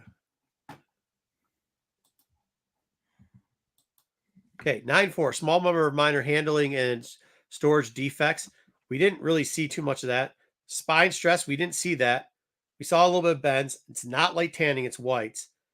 Several printing defects. We didn't have printing defects really. You know, you take all that stuff away when you're talking 9.2 for that blimp, and then you're looking at this book where we're blowing up stuff. I mean, I don't know. Bro, you don't know how great, if you think that book's a 9.0. You probably work at CBCS. I'm just saying, maybe EGX. I don't know. But you look at that book, that's the question, is where you're going to submit it. You submit it, do you hope for the On-Site? Because he's right. You know, Damien does have a point though. You send that book in, who knows what they're going to do to it. It could come back a 9.2, 9.0. It could. Yeah. But realistically, it's 9.4. I'm not saying that it can't get a 9.2. It can. It's subjective. You know what I mean? So, but I do think it has a shot at 9.6. It's a solid 9.2. You think it's a 9.2? I think it's a 9.2 with your On-Site grading bump. You might be able to get the 9.4. If this is a 9.2, hold on. The pages are beautiful. The corners are sharp. There are no major defects on this. There's not a single major defect in here. At best, we're talking about one like spine tick that might be like 1/8 of an inch. The other ones are just they're little tiny little marks on the black ink part of the spine. They're not even like all the way through. Like they're not even on the back. Like you don't even see them on the back. I mean, hey, listen. I mean, 9.6 is hopeful thinking. If I'm ranking this book, if I'm ranking it conservative, I'm giving. I don't know about 9.6. I am with you maybe on the 9.4 though. Yeah, I think 9.6 On-Site. If we get the On-Site bump, I'm ranking it as I think conservative at 9.2, 9.4 overall. So we this can is one see. that gets. I mean, it gets hot. Like it's in that range of. I mean, it's in that range. This is one I think you should bring. You should bring. Yeah, this is definitely one. It's anywhere from 860 if we're on the low end of this to, you know, if we get the 9.4 or go above. You get the 9.4, you're talking about 3,500 was the $3,000. $3,000. So the jump is there, and that's the highest. And if you could somehow get the 9.6, now you're all of a sudden the highest. But that's why I'm saying it's an On-Site. This is why I didn't submit it, because if I submitted it, I expect to get a 9.2, maybe 9.4 on the high end if I submitted it through the mail. Right? That's where I think it is. Yeah. But you know, On-Site, you know, cross your fingers. Maybe get that On-Site bump. All right, well, you know, you braid your butt hairs for a second. You know what I mean? All right. Well, let's not belabor the point. Yep. Let's get on to our final book per se. You have a copy, and I have a copy. Go. BK's. I mean, we agree, BK. You ready? Yeah. Fan favorite. People love it. They do love their 361s. Here is your direct edition of ASM 361 that Marco has presented in a very clean copy. And we can zoom in when you want to. So there's one thing we got to talk about this book, and it was kind of already brought up in the blimp. CGC, it's our next pictures, I think. CGC notes that if it is commonly known printer errors, they do not count it against the grading. Oh, that what? Nope. Oop. I'm sorry. What? There we go. There we go. I got it. Shit. It's that one right there, right? Yep. The one by the knee. The one by the knee. And the one in the rocks. Okay. And the one in the knee is a common error. It is a common error that you see in this book. The one in the rocks, I don't know how common it is. I didn't actually even. It is, Pete? Yes, there's the two. It's the two at the bottom. I should have pulled out a book because I have it. Now, well, again, we have. We'll look at my again. No, I mean I have one graded someplace too already. I already have one graded, but I got a copy too. I will tell you this about when I say we don't know how common it is. I have maybe submitted a dozen of these books. I have gotten the majority of them. I would say 95% with these the ones that have these marks. 95%. It was only one book, maybe two that came out in 9.6. The rest came out in 9.8 with the mark. Wow. Now, not every book that I had these marks, but the ones that did, I would say probably about maybe like 8 of them. Like 1 or 2 books were 9.6, the other 6 were 9.8s. Because these are considered printer defects. They are, if the grader notes it. If they do not, they will give you a 9.6 or a 9.4 on the fucking book. Just to let you know, that's how it happens. So what are we talking about here? So this is the book that I have. Let's go through the rest of the book. I think the rest of the book's clear. Here is we're going to go over to the, you got the unspined side, the cut side. Yeah. Looks like a tiny little. Tiniest tinies. Little baby chip. Yeah. Remember, we're blowing. You have a shot of the inside where you can see the cover, the bindery tear. What are they, bindery tears or? No, it's a cut. Called? It's a cut. It's dull cuts. That's what it is. And you can see even on the paper where. Yeah. That's what you're seeing there. That's dullness because you're seeing the press on it. You don't have to have a loose grader. You don't have to have a loose grader for that. Yeah, I don't know. Again, I don't know how good of a. Go ahead. If you guys have copies at home, go look at your copies. Yeah, you got raw copies, even graded copies. Take a look at them. Just look. That looks flat as shit to me. The staple is pulling a little bit here. Okay, so that's what I'm going to ask you about. Would you press the staple back in? I don't think it's gonna do anything. I don't think it's not like Golden Age. You got to worry about the staple breaking. I think the staple will be able to take it. It's just a matter of how much you do it. Yeah, because there's not the indentations from it. It was just, look, they did a shit job putting this book together. They didn't even close the staples. But you could probably get them so they lay flat. I could do that. I could. You know what I mean? Like I might do that. Well, you can do it with your thumb and you'll be fine. Yeah, that's what I'm gonna do. Well, you know what you do? You take a butter knife. No, I know. I'm just saying, like you can off-white pages. The other side. BK, grab the go to the kitchen real quickly. Grab a piece of paper towel, get it a little bit damp, and then go up to the screen you're watching this on and wipe off all the cigarette leftover residue on your device. Or take out an owl card. Okay. Yeah, because both staples, like these two, could be a little bumped. Yeah, they could be a little tight. This one on the bottom could be a little tighter too. The little one in the middle of the one. And then you gave me this shot. So here you can see again the printer. Yeah. Printer bits goes all the way through. So this is a second gambling book, right? Like this is our gamble. You gotta hope the grader knows these are. You gotta hope that when the grader pulls up the book, there's a little note underneath the book that says common. Because what they do is they pull up the book, they enter into a data system, and there's notes. And one of the notes they have is common errors. And they might look through some of them.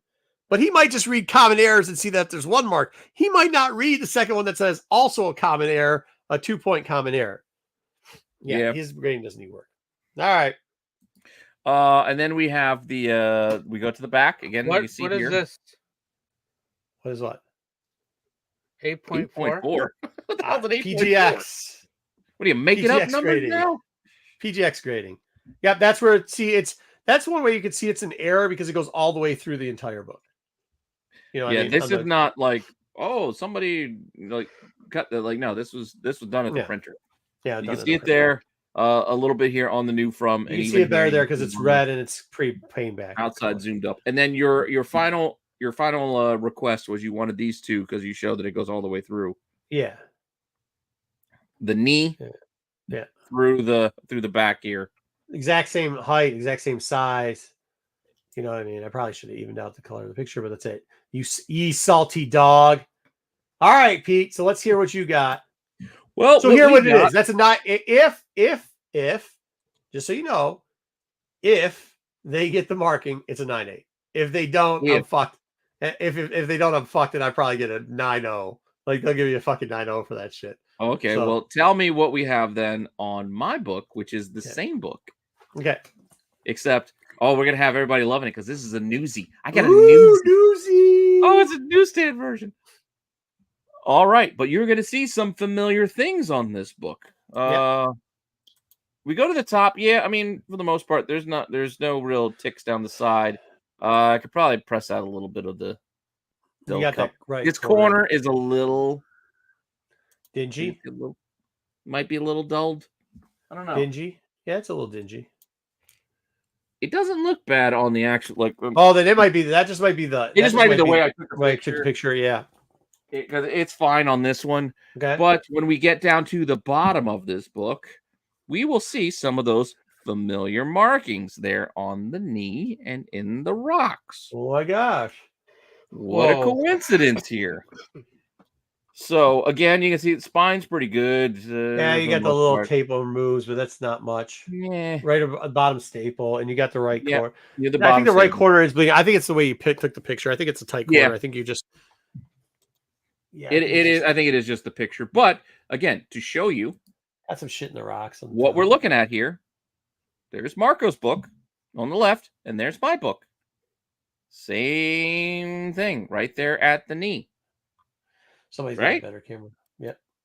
I can zoom in if you want me to zoom in on anything. But we're good. Right at the knee, it's the same defect. And we look at Marco's same picture because his covers both. You see the same one right there over by the rocks. Again, mine's positioned a little bit differently because of the way that mine's wrapped.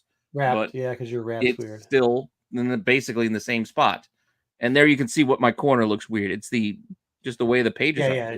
It's also the way they wrapped it. Yeah, when they cut it. Yeah. And so no real defect there beyond that. But there is, look, see, I got a little ding. There's like a little you got that ding, you got the little staple ding right there. Too.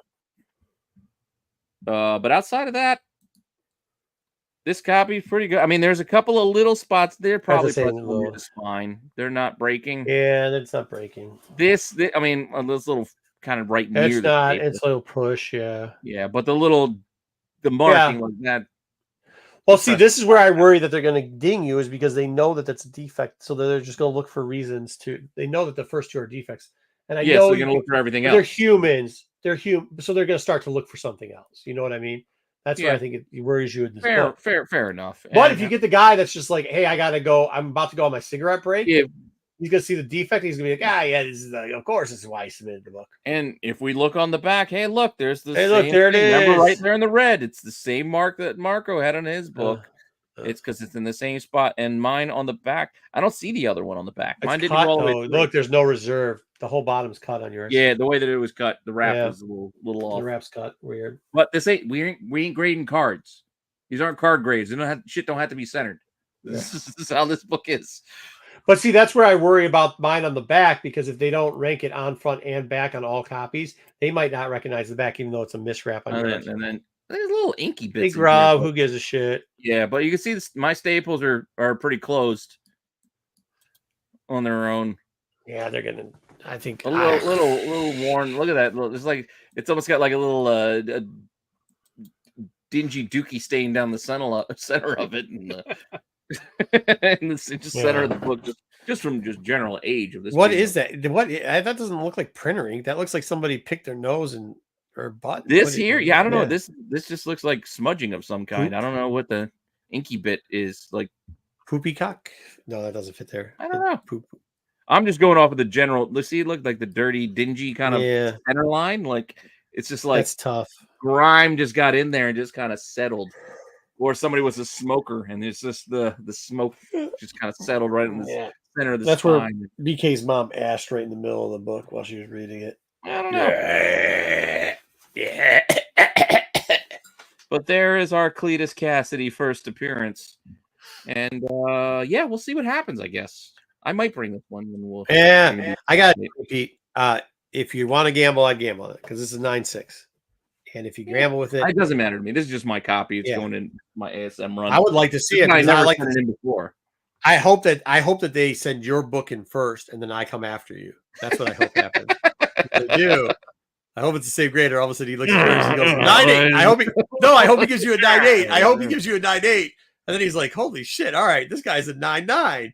It's definitely a 9.8. I don't even want 9. I just want 9.8. Yeah, I saw there's a couple. I saw the ding. There's like a little ballpoint pencil mark, like ding on the front cover and all that. But yeah, it is what it is. I'm gonna show you guys a book really quick. Okay. Can I zoom? Oh yeah, you can see it down in the corner. Can you see that bottom? Like it's almost ripped on his.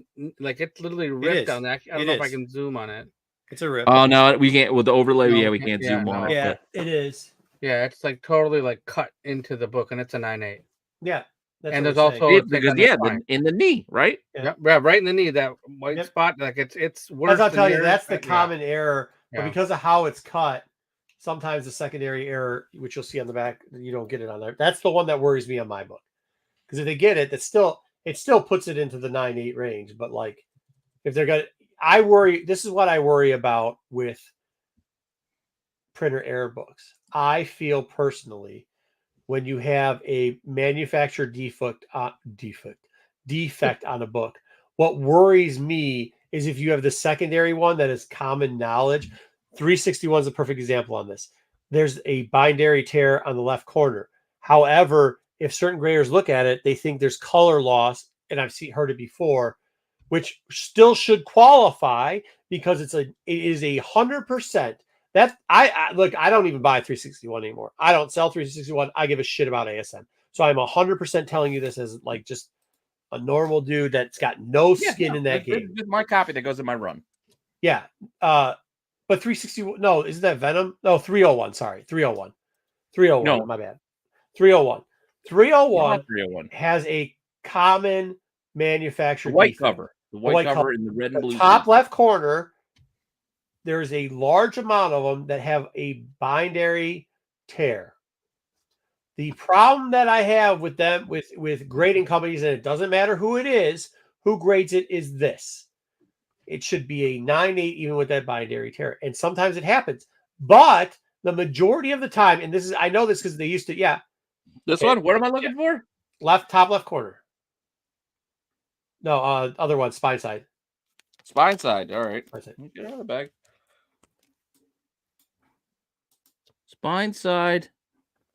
I'm not seeing anything, man. Then you got one that doesn't have it, which is nice. Or somebody cut it off. No, you got to put it together. Yeah, it's right up there, dude. What are you talking about? Where? Here, put your book back together. Yep. Okay. Can we see? Now, do you have a background that's not a white board on a white cover? Well, I can take the board off. But I need you need a colored board there. Here, I got my cutting board that you made. Perfect. It's got white specks on it. All right. But then I don't know how to hold it because it's so fucking big. Do you see your top left corner? Do you see that little split? It looks like almost where it's pushed. You see where it's pushed?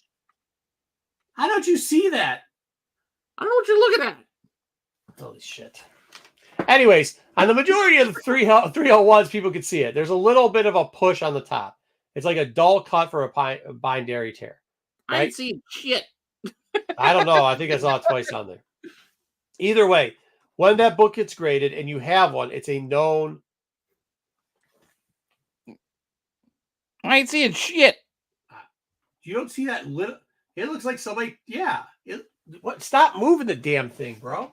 I'm holding as best I can. Okay, here. Pull it down. Pull it down. Here, look at my hand. I can't look at your hand. I'm the only one on camera.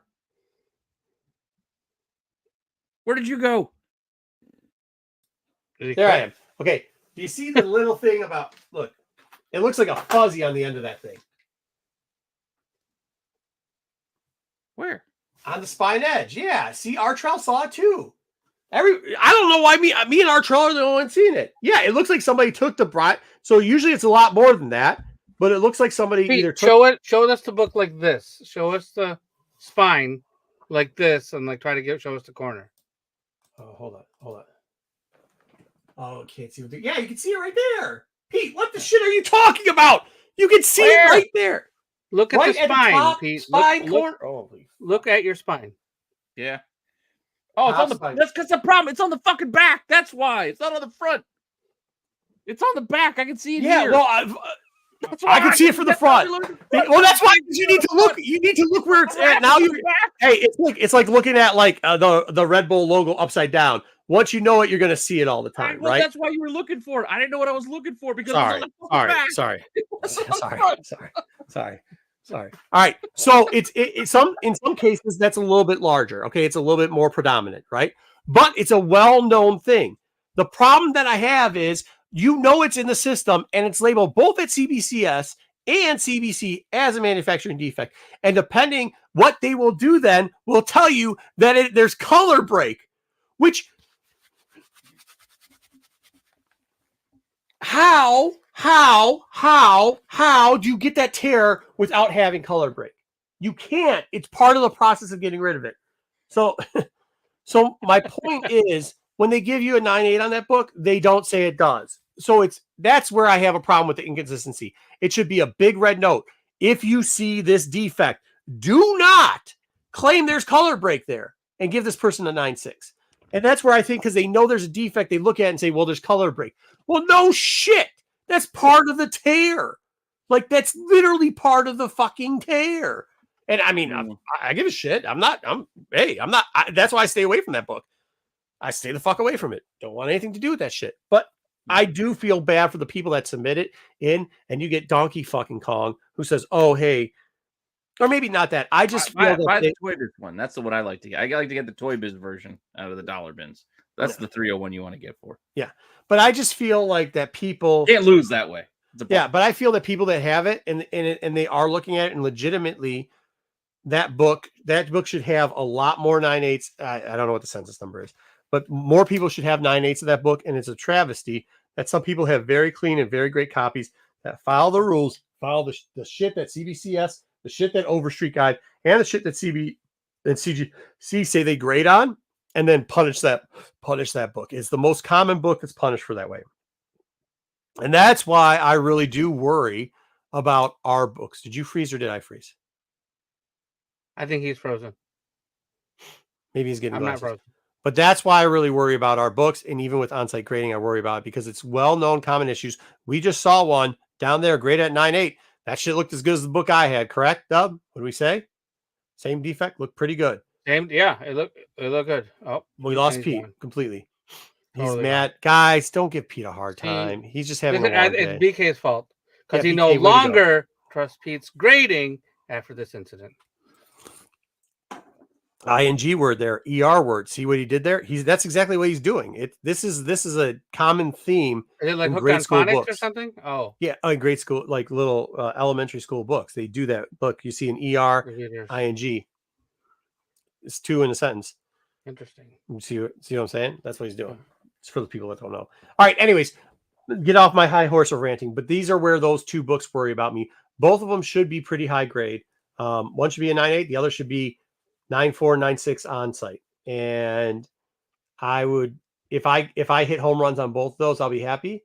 I'd rather hit the home run on the fucking Justice League. Yeah, right. But you know me, I'm always happy. So that's it. Hey, if you guys want to, we're seriously legit. Send either myself through Instagram. Pete are probably the easiest to get to us. Send us books. Make sure you give us multiple pictures. Now that we have Pete blowing it up, I will tell you, please give it on a dark background or a contrasting background. You can use your pillow sheets. I don't have a problem with that as long as you don't as long as they've been cleaned. I don't want to see your personal love marks on them or your fart marks. I don't care. I don't want to see any bodily fluids or your fudge stripes. Yeah, your fudge stripes. Some of the darker ones use a white background. That would be nice too. Tommy was the perfect example of what to do. Pictures. You saw multiple pictures. Just because you think the picture looks good on it, don't do that. Actually, Tommy gave us the ranking of his stuff. I didn't read it, but whatever. Pete I says he rage quit. quit. I know. Man. But here's the deal. Submit it to us. We're more than happy to look at your books and give an honest opinion out there of it. Even if you're not grading them, even if you just want us to look over or maybe see something that you didn't see. I hope you guys enjoyed that part of the segment again. It is late. Pete's we only not have coming. so many weeks before Baltimore, though. So, I mean, we're going to be doing this, you know. Yeah, we're going to be doing it up to for that. You know what I grading. mean? And then, like, maybe we'll take some, if it keeps going, maybe we'll take one book a week after that from the viewers or something that we really want to look at. But also to give you some knowledge. And then, once again, we're going to come back after these books are already ready to go. We'll probably show you maybe a little bit of the, I don't know how much I can show you of the pre-stuff that I do, because a lot of stuff has doxing information on it, if I can say that. So I don't know how much, like, it has a lot of things that are on there, including my membership code and stuff when you fill out the forms. Oh, so, yeah, you can't do any of that. Yeah, I don't know how much we can do that. We will. Thank you, Pete. Can't get back in, he says. Well, next week, Rennavision will be changed. We're just going to change the whole thing. It's just going to turn into Marco Vision. So there you go. No more Rennavision. Sorry. Is that next week? Oh, all right. Toy Informer. Probably today. We're going to change around the logo today. We're just turning into Marco Vision. All right. I don't want to play that game, Pete. I don't want to play did we miss something on Marco's personal information? Plus, I really don't want to tell you how much I'm spending either. I mean, I just give random numbers. I don't want you guys to know I don't want you to know all the books I submit. I don't want That's a bit much. You don't. Yeah, you don't need to go that far. You don't need to see that. Only my doctor is that close, and my wife to me. So you don't need to see the things they see. All right. Oh yeah, no Marco Vision in 2 weeks. Oh yeah, Pete's not gonna be here in 2 weeks. I might be here next week, maybe not. We'll see. I won't be on Dark Side though, so make sure you support the boys. They're all excited. Their chat is blowing up. They'll have a great show for you. Oh wow, Dad, have a show without you? Yeah. They Wayseeker is like, I don't know if I could work for Wayseeker. He is too drill sergeant-y. Like da da da da da da da da da da da da. I'm like, whoa, like relax, buddy. It's not that serious over here. But yeah, no, they'll put on a good show. Him and JJ are working hard. They got a great seg for you. Make sure you check them out. Dom will be there talking all the Dom things. So anything else we want to say, Pete? Pete's not here, but I want to tell you, Hot 10 Friday night at 9 o'clock, followed by the boys on the qualified Saturday night special. Definitely not MCM this week. And like Marco said, check out the boys without Marco on the dark side, and then the Hot 10 list. Hasn't been MCM for years. It's SNS. That's what I said. Check out SNS. Oh, okay. Not MCM style. And Toy Informer. And then Toy Informer tomorrow. Check out the video. There is going to be a new something about shoes. Yeah, there you go. It's the sneaker segment on Toy Informer tomorrow night. So check that out. If you're a member, which some of you became a member tonight, you can check it out on a sneak peek.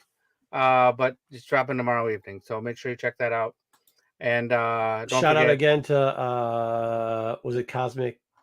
Yep, for the $9.99 super chat for Cosmic Wonder. Oh yeah, Cosmic One. Appreciate you, brother. Thank you. Yep. Thank you so much. And then like I said, don't forget to check out the Hot 10 on Friday night. See what the hottest books of the weeks are. Oh, I won't be doing that. I might do that. Oh yeah, there you go, Cosmic One. Thank you again. I don't. What is pomade? Is it just like pomade? It's like the hair wax. Like it's what you put in like. Oh, like gel?